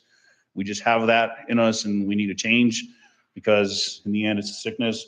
But a lot of folks have a lot of problems with helping people that are addicted. A lot of folks think, well, you did that to yourself. If you hadn't done drugs, you wouldn't be in the shoes you are. We unfortunately have that tough love mindset that doesn't change anything, and that needs to change, because at the end of the day, we're all people, and we're all capable of making mistakes and ending up with an SUD. The other things is the misinformation on the program initially, I think, was also an obstacle that I think we're slowly overcoming with awareness. Things like this, where talk to folks and kind of in a public forum and get the information out there and actually call it what it is, not what somebody thinks it is. And the biggest thing here in Taos that we're having problems with is the lack of available services. And I think you guys are well aware of that. I mean, housing is limited. We have monies available to help people get housed. And unfortunately, it's almost impossible to find housing that's affordable enough for these folks. And so we got the money, but we don't have the housing kind of thing. So we're working with that, and it is what it is, but we'll keep doing what we got to do. I know you guys are trying to address those issues from your level. And the other thing is the facilities to service people with SUD. I know we finally got the detox going, and that's huge. And that's kudos to you guys for getting that going, because that was so necessary here in Taos. And I know that having that in place is going to definitely help us with some of the folks that we get into the program. Could you go to the next slide now? So talked a little bit about our staffing. I'm the program manager. We currently have one case manager, and we are trying to get the second case manager hired. We hope to have that person on board here very soon. One of the newest developments with LEAD, which I'm very excited about, is we now partner with the Dream Tree Project. And Ms. Catherine Hummel is here in the room with me. She's the executive director of Dream Tree. They bring a lot of experience, a lot of capability, a lot of knowledge in outreach and helping people to the table. So it's awesome to have them on board. They currently have our case manager working through Dream Tree. So she's supervised through them. All her clinical guidance that she gets is through them. Her office space is through them. And so one of the biggest things, aside from the support that they bring, is their ability to help with housing also. And you all are aware of the Nest. The Nest recently opened last week. It's a shelter that's going to help folks here in our area that are needing a place to stay. Our case managers will eventually work out of the nest. So the thinking behind that is the services will be right there for folks that are staying in the shelter that may be having issues with SUD and may need services. We'll be right there. So it'll kind of be a place where they can all come. We're not all spread out. We're right there. And so pretty excited to have that happening here in the near future. Could you go to the? So our funding, unfortunately, the money doesn't fall from heaven like I wish it did. It takes money to fund the program, right? And so the program up to this point has been funded with Department of Justice funds. And they were federal funds that we no longer have. And so I'm looking to apply for more federal funds in the new year once those funds become available. And I'm hoping to try and fund the program, or we're trying to fund the program for like a 3-year time frame so that we have more stability and more time to just focus on work and not trying to sustain the program and just being in constant limbo trying to reinvent ourselves to fund ourselves. So our budget is over $400,000 a year. That includes the program manager, the 2 case managers, and the bulk of the money is actually for services.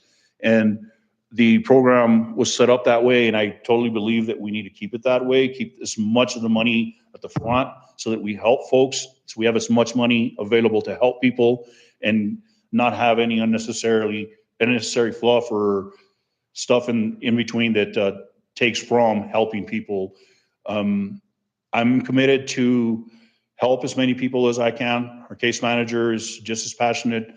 Ms. Hummel and the Dream Tree folks are also just as passionate about what they're doing.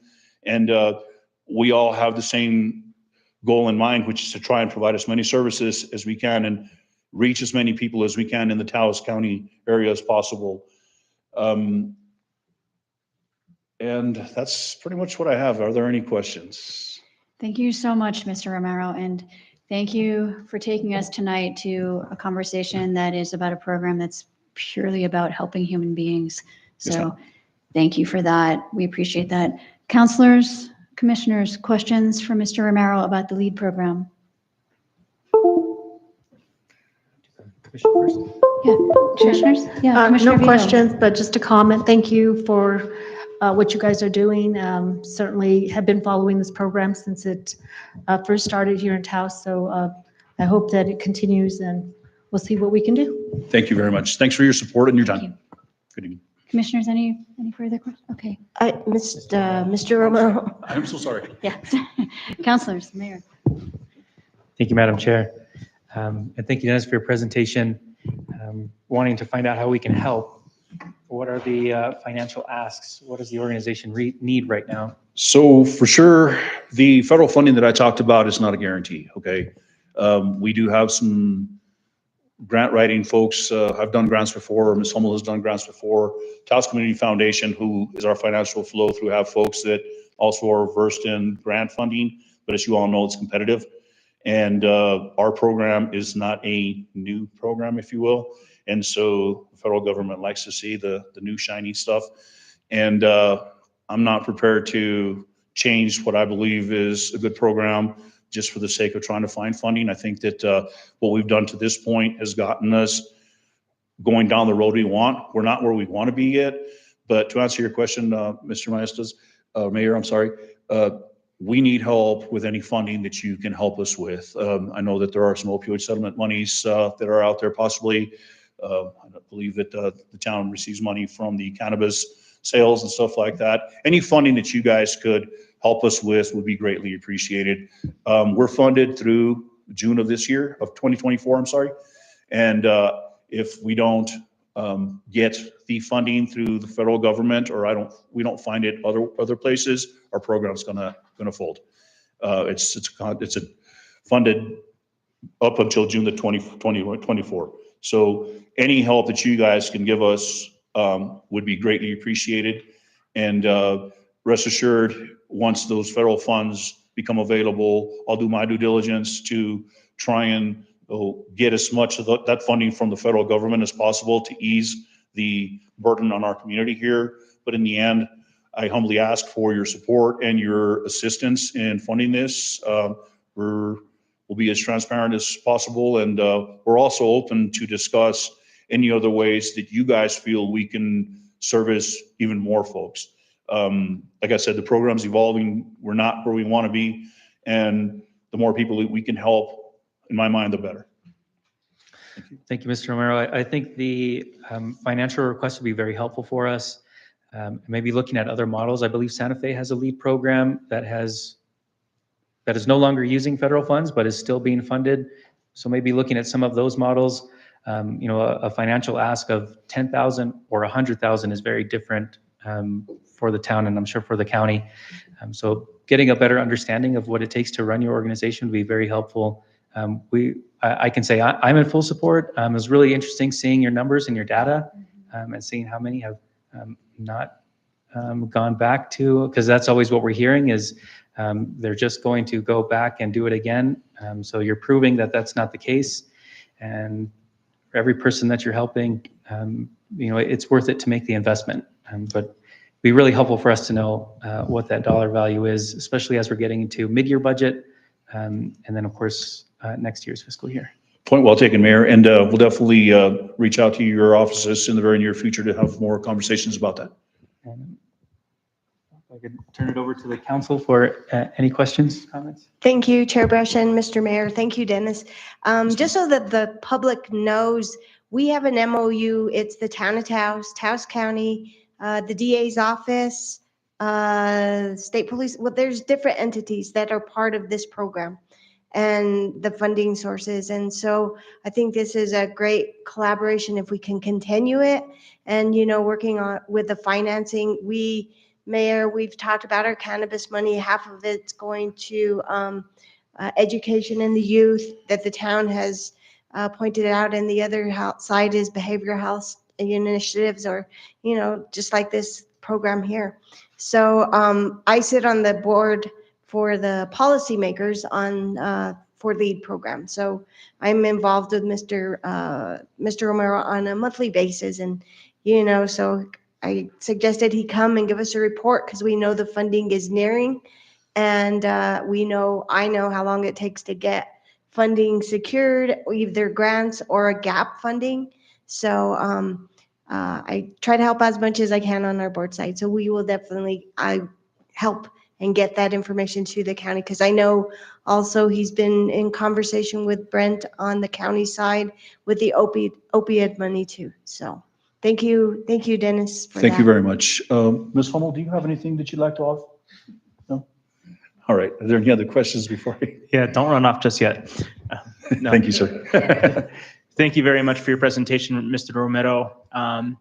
Last legislative session, there were a few bills that would have put a lot more money towards alcohol and substance abuse treatment in New Mexico.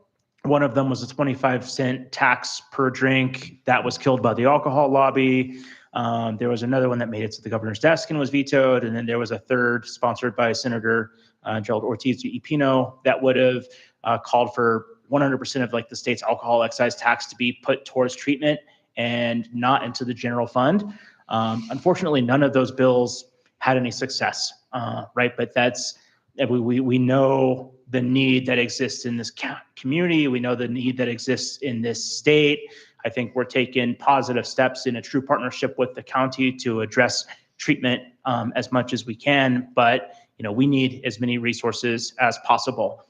So there's, I think, going to be another effort at the next legislative session starting in January to reintroduce those bills. So I think that's something for LEAD and for all of us to look at how we could support so we can bring much needed funds for treatment for this and other programs in our community.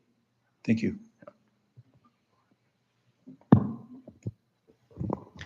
Council, any further questions, comments? Okay, Mr. Romero, thank you once again. So glad to hear what you're doing in this work. I mean, your programs, these are our families, our friends, our neighbors. So I appreciate what you're trying to do. And I know that the county management and staff will be sitting down with you soon also to discuss the funding requests. So thank you very much, man. we're here to support. Thank you. Thank you for your time. Thank you. And before we move on to our next presentation, I just want to apologize to everyone in the room, to all of us, to you, Mr. Romero, for we heard so many powerful statements for about an hour of public comment. And what I really should have done is asked us to just take a moment and take a deep breath. So let's do that now, right? Let's just, before we move on to our next topic, just take a moment, take a deep breath, turn to the person next to you, say hi. Just like, let's just, hi, Mayor. Yeah, Vice Chair.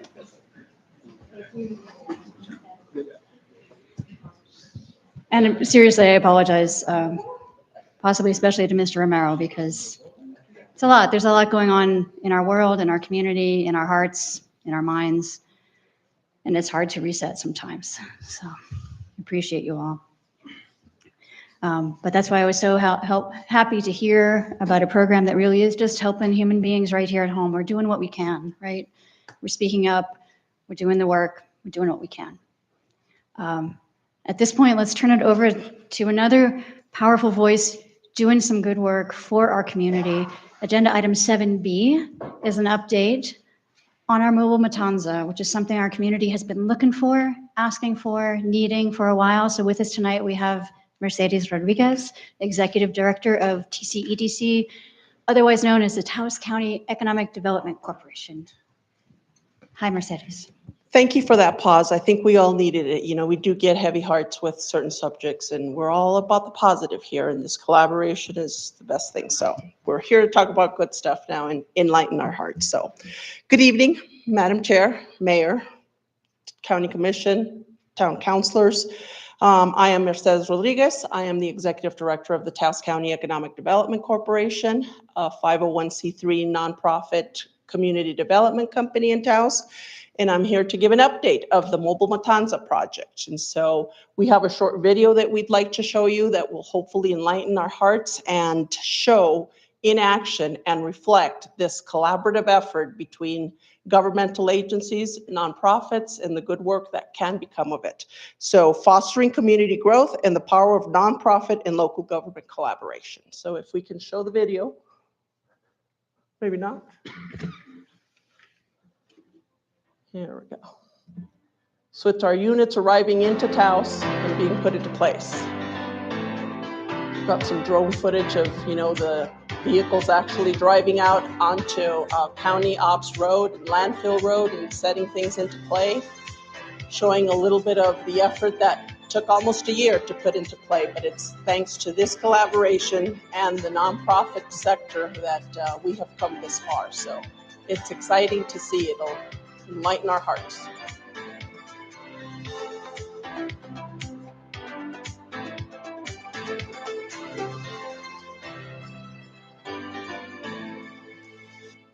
Short, sweet, to the point, but it does reflect that powerful collaboration between governmental entities and the nonprofit world. Okay?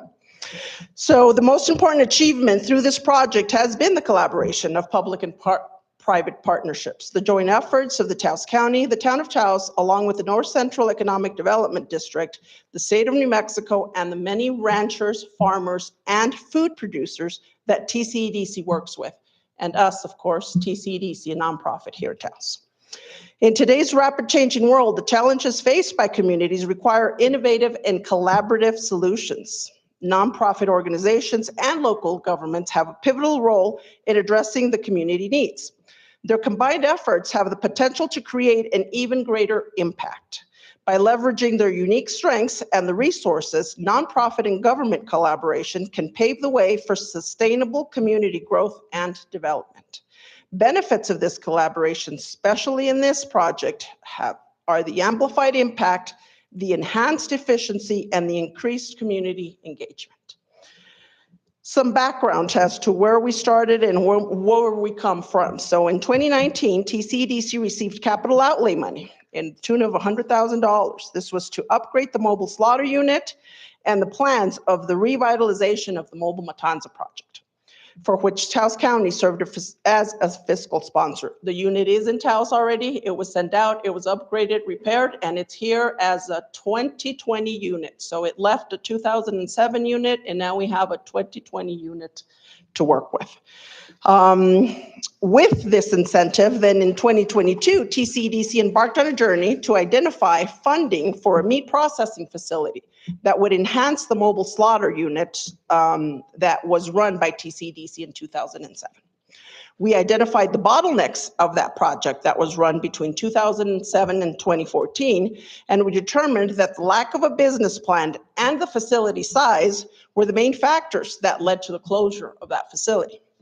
With the information that we had recently acknowledged, we began to make the crucial connections with the partners that would assist in developing a solid plan for the revitalization of the TCDC Mobile Matanza project. As the executive director of TCDC, I used and applied all the knowledge and expertise along with the relationships developed along my 15 plus years in the nonprofit world and a business degree to determine our next moves. It resulted in the proposal to the New Mexico Food Security Grant in the tune of $1.6 million. This was through the governor's office and with the assistance of Kendall Chavez, who is the Food and Hunger Advisor of the Office of the Governor and the governor's Food, Farm, and Hunger Initiative. To combat hunger in our state, we reached out to North Central Economic Development and Felicity Fonseca, who provided a grant writer to us with the request from the town of Taos. We submitted the proposal to the state. The anticipated use for the appropriated funds, as we stated in our proposal, were that collaborative partners would work together to increase food security in Taos County and regionally. We would support local production of meats, fruits, and vegetables, and funding would expand and improve our local meat processing through the Mobile Matanza Slaughter Unit and the development of a meat processing facility.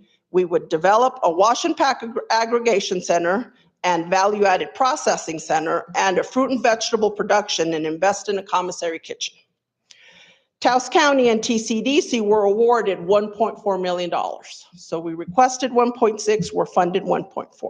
That grant agreement and the instructions we walked out of there with was that funding would expand and improve the Mobile Matanza project, develop a wash and pack aggregation, and a value-added processing center, and invest in a commissary kitchen.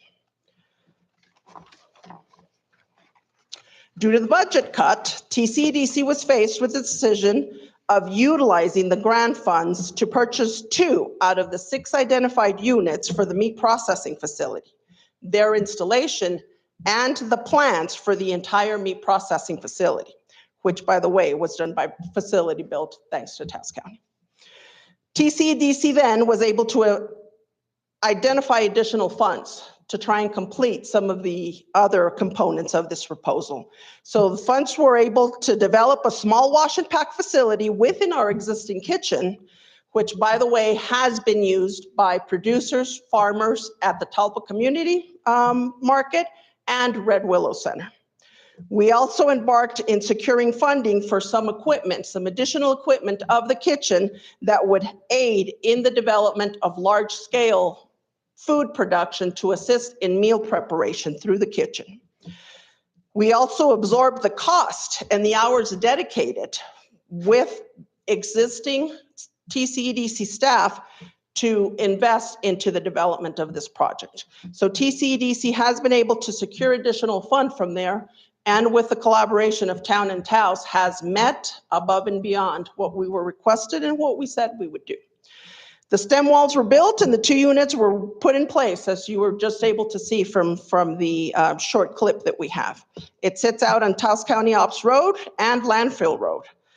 TCDC, along with the town of Taos, is working on a LEDA application, to be able to get the utilities into this facility and get us going as soon as possible.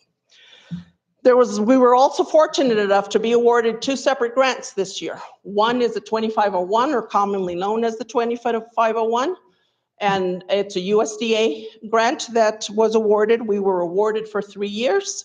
And the other is under NIFA, the National Institute of Food and Agriculture, for another 3 years.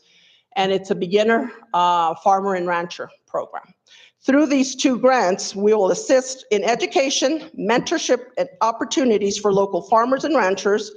And we are placing a resource center at TCDC at which farmers and ranchers will be able to be assisted in obtaining their farm or ranch numbers, get facilitated assistance to apply for any funds that could assist them directly with their operations. And we would be training on healthy soil amendment and sustainable grazing practices. So for the next 3 years, we will have that facility at TCDC, a resource center, to be able to help our local farmers and ranchers. I think it's with this momentum that TCDC looks forward to continued collaboration. Can't thank you guys enough. We are open for questions on behalf of the TCDC Board of Directors, which some are present here, and the TCDC team, which a lot of them are present as well. We would like to thank the state agencies that have helped along the way, that collaborated and will continue to collaborate along with the town of Taos and Taos County, the commission and staff for all the work that has been accomplished thus far. We thank you for standing by our side, and we look forward to walking together in many ventures in the future. Thank you. Thank you so much, Ms. Rodriguez. This is an exciting update. And I want to thank you, the staff of TCEDC, the board, of which we have some members up here, and all who collaborated to make this happen at last. I mean, the careful analysis of the program and the dedicated forming of partnerships for its future success is fantastic to hear. Commissioners, comments or questions? Thank you so much. Comments or questions from Mercedes? Commissioner Villa. Certainly want to thank you for the presentation. As a board member, I have to share that one of the most exciting, things that I've seen is the collaboration and the farmers and ranchers coming together. It is an amazing group of folks, so excited to see what's before them. And so, that's a beautiful thing. It really is. I also want to thank TCDC's staff and the rest of the board members because they do put a lot of effort in making this happen.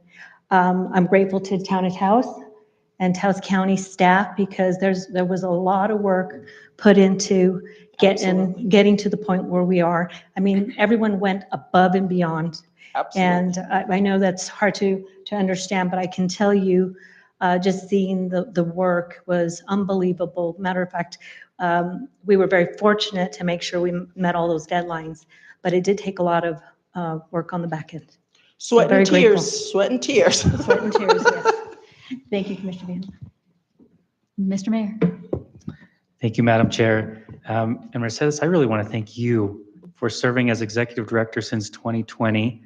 I've had the honor of being the Town of Taos's board appointment since 2018 and the board chair since 2020. And I can tell you TCDC has come a very long way since that time. And Mercedes, this project, which we've been able to work very well together between town and county, really is checking off so many boxes. We talk often about economic diversification. I hear from farmers telling me every day that when this is open, they're going to expand the herds because they're going to be able to make some money for once. Yes, exactly. We're also meeting our food sovereignty goals. We'll be not only producing more beef, but keeping our beef local. And this is beef that we know is not full of all the stuff that comes out on the market, right? This is our homegrown grass-fed beef. And we're working together, which is most exciting. I wanted to let council and commission know, thank you for being the fiscal sponsor for the 2 units. Those 2 units currently belong to Taos County. However, we are working on a plan to transition those units from the county to the town. The property where the units sit belongs to the town. The town is going to apply for this LEDA grant, and we're working on a long-term lease with TCDC to ensure that this program remains viable for the long term, hopefully beyond all of our terms.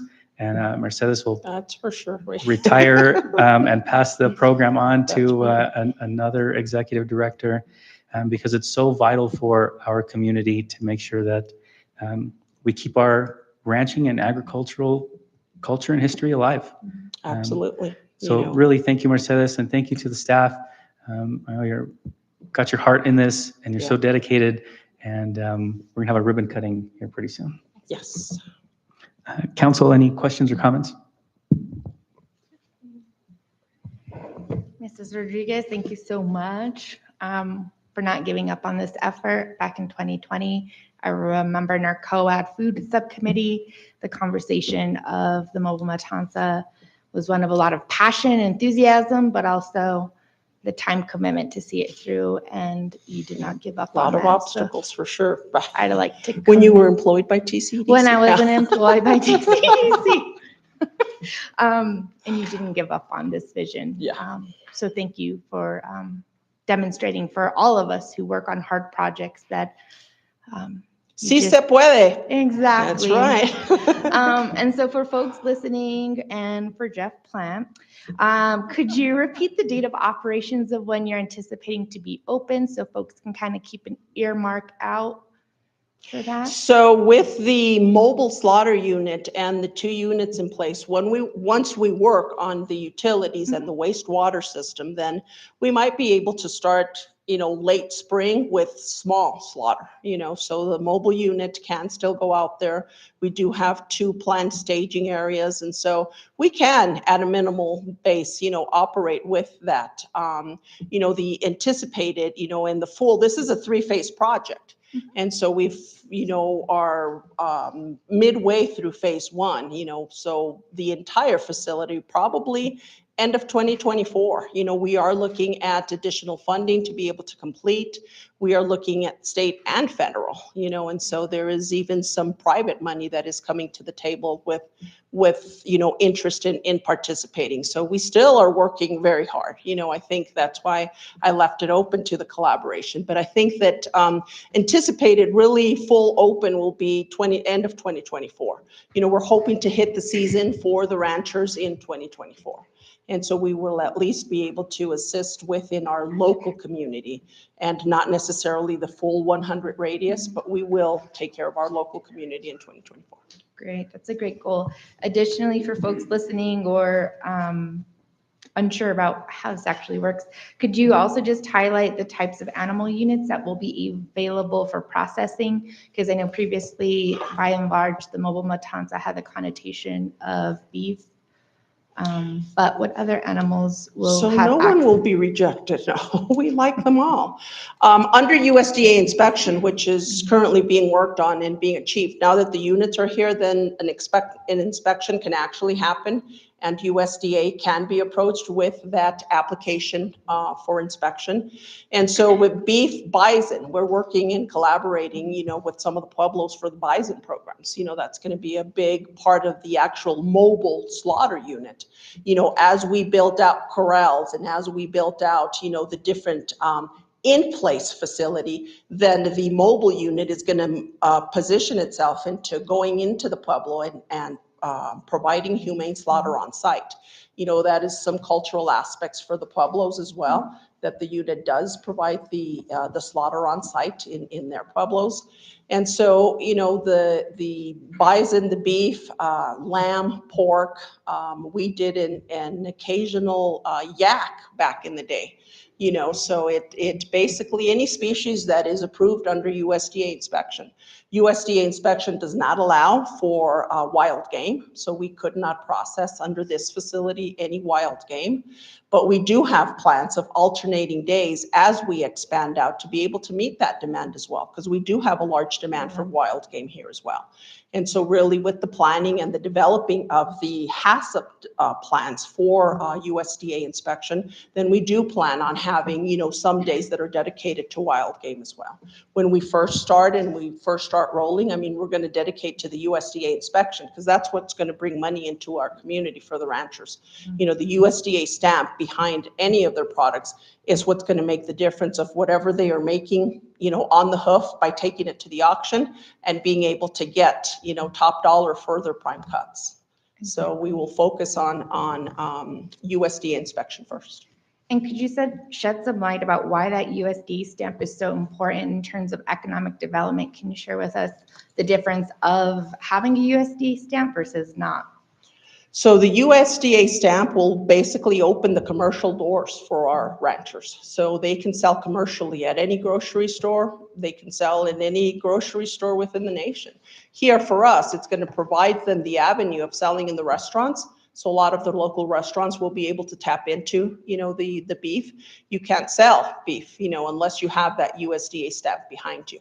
Now, state, is working on what they're calling in-state inspection. In-state inspection, if and when passed, then would allow us to be able to perform the slaughter with a state stamp and a state inspection and sell within New Mexico borders. And so it couldn't go out of state. And so that for our ranchers is big. Right now, there are 1 or 2 USDA inspectors within the state. So there's a waiting list for things like that. So the state is really taking, a step up in trying to provide that in-state inspection, which will make more inspectors available, and thus processing, within the facility will be a lot faster. Great. And then just one last, if you could share the contact information and just tell us all how to connect with you all. Call Cordelia. No. I will connect you. But I just want to give the chance for folks listening to write it down, jot it down. So absolutely, we do have a website. We do have a communications person now. So, our social media and our website, are constantly being looked at. But, our website is www.tcedc.org. You can email me personally, Mercedes at tcedc.org. Our phone number is 575-758-8731. That's all from me. Thank you. Thank you, Councilor Ortega. Any further questions, comments from the council?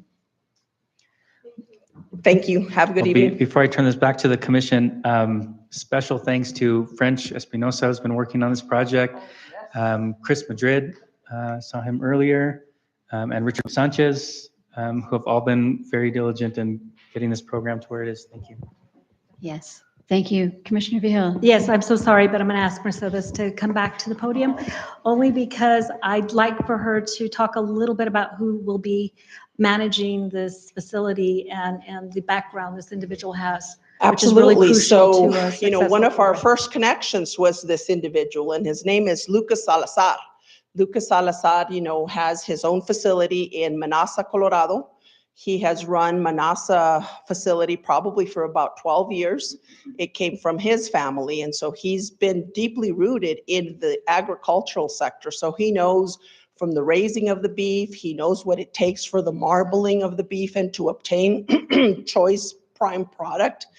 And so he is ready to move to Taos. He is tired of traveling in that commute to Colorado. He's got 2 little children that he needs to really dedicate more time to, and perfect timing. So when I approached him, he said, let me think about it. And I said, well, what would it take? And he said, let me think about it. And so he got back to me and he said, you know what?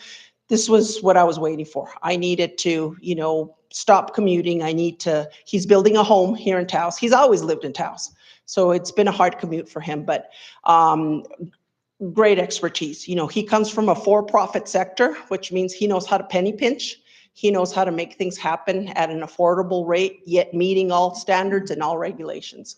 And so his background has been essential to the development of our business plan and to the execution of a lot of the permits that are going to be required for this. He's been there, done that, and we couldn't ask for anybody better. He's community oriented. He supports, small farmers and ranchers, has a connection with most everyone we work with, and his reputation precedes him. He is the right man for the right job. And one last thing, if I could ask the staff to stand up, because they really do work hard. Just stand up, if you don't mind, Joella.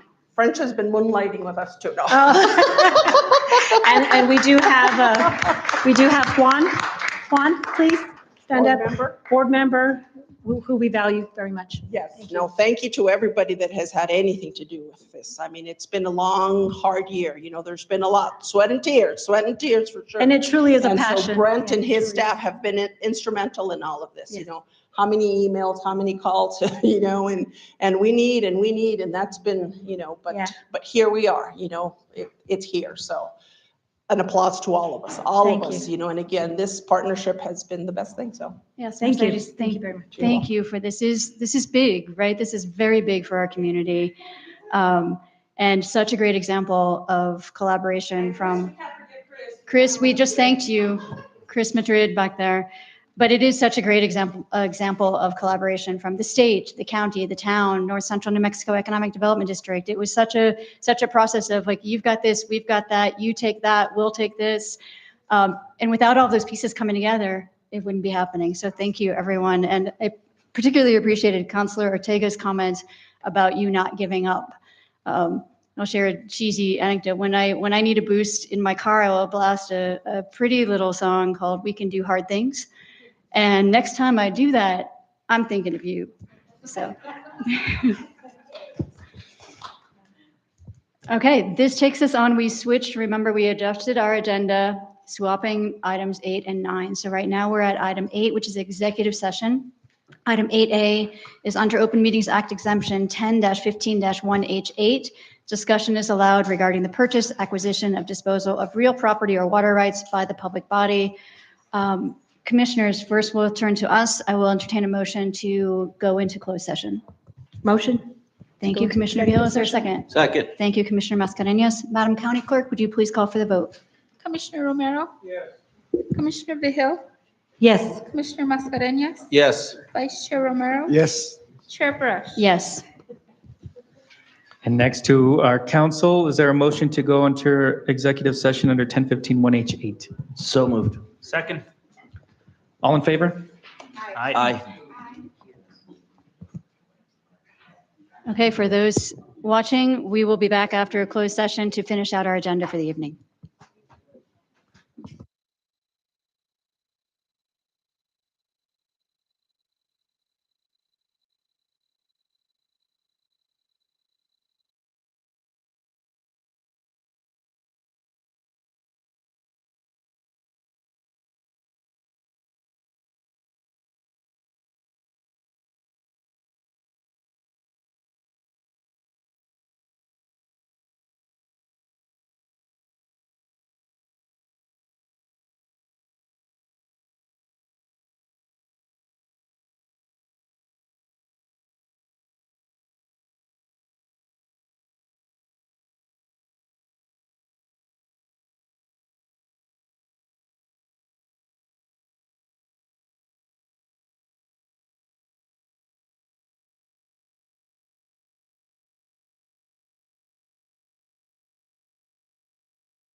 Okay, everybody, it is 7:54 PM. Commissioners, I would entertain a motion to come back into our regular session out of closed session.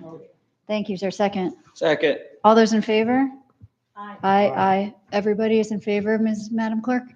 And you need to come back too, right? Mr. Mayor, I'll make a motion to come out of executive session. I'll second. All in favor? Aye. Okay, thank you very much. We are now back in our regular meeting, and I would like to just report that the Taos County Commissioners met under Open Meetings Act Exemption 1015-1H8, and only items under that exemption were discussed and no action was taken. Madam Chair, motion to approve.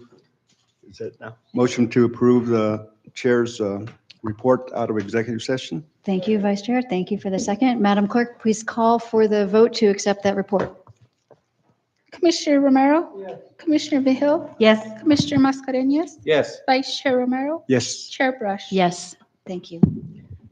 Thank you, Madam Chair. The council went into closed executive session to discuss purchase, acquisition, or disposal of real property or water rights pursuant to 1015-1H8 and took no action.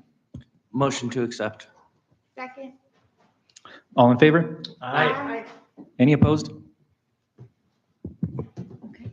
All right, thank you, everybody. This takes us to agenda item 9, discussion items, and 9A is lodgers tax uses and requests. And Mayor Maestas, you're going to lead us in this. Thank you, Madam Chair. And thank you to the County Commission with the transfer of Filomon Sanchez Park, which was finalized, I think, about a month ago. The town is working towards a master planning process, which we would invite you to be a part of. Because you have the history of this property. And we are looking at creating a multi-sport regional sports complex along with Eco Park across the street to support softball, baseball, soccer, yaffle. And we're kind of basing this model off of Jason Silva's original concept idea of the two fields put together to work and allow our staff to have some flexibility. So we're very excited for this. We're going out to not to RFP, but probably using a state contract to help us with this master planning process, which we are paying for through use of the quality of life grant that we applied for. When it comes to the actual construction of the project, which we're hoping to break ground in spring, we have $1 million request in through Representative Teresa Ledge Fernandez's office. The federal government keeps kicking the can down the road. They did it one more time again. Now they're saying in January they'll pass a budget. So we're keeping our fingers crossed. But the initial estimates from Mr. Silva were around $1 million per field. So that 1 million will cover one field. We are looking at use of lodgers tax to possibly build out a second field. And then we're looking at other collaborative opportunities, possibly with Soil and Water Conservation District. There are some funds there for fields. And we're really kind of looking for whatever we can get right now. We would like to do this in one go. So that way we can start hosting regional tournaments. We did have a hockey tournament, a regional hockey tournament last week at the Youth and Family Center. We had teams from Durango, from Seattle, Portland.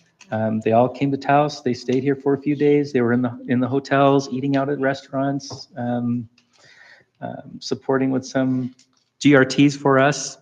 And this is kind of a concept that we're really trying to move forward on. So if we can get some regional sports teams to come to this complex, I think it'd be very good economically for us.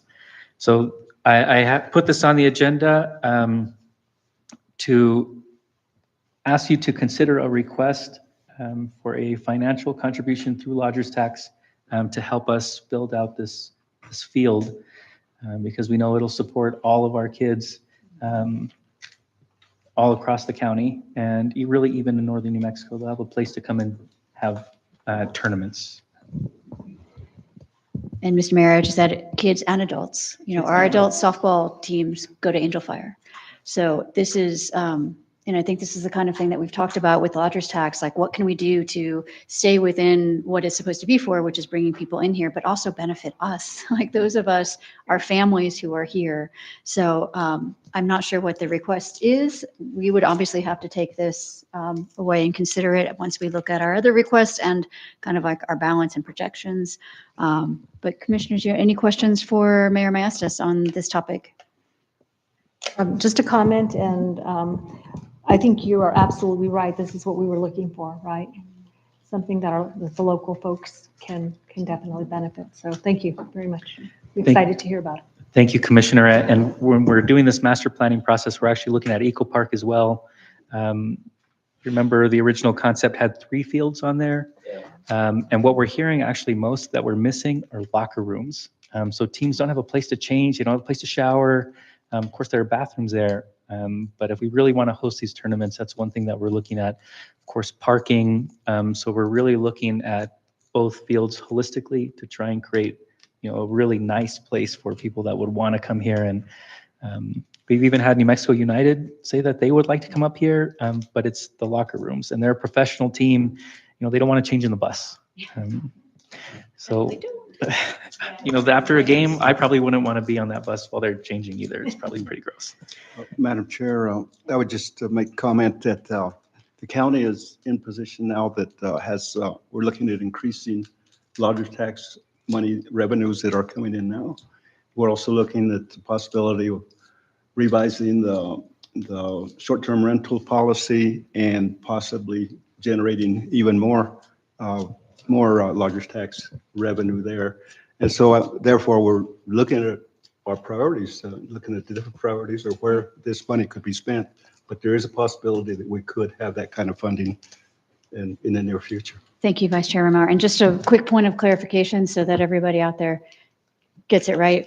We're not looking to increase lodger's tax. We're seeing increased revenues from lodger's tax, right? Okay, just wanted to make sure. Yeah, don't want anyone to think we're raising taxes. Well, thank you, Commissioner Romero, and thank you to the commission for the consideration for the ask.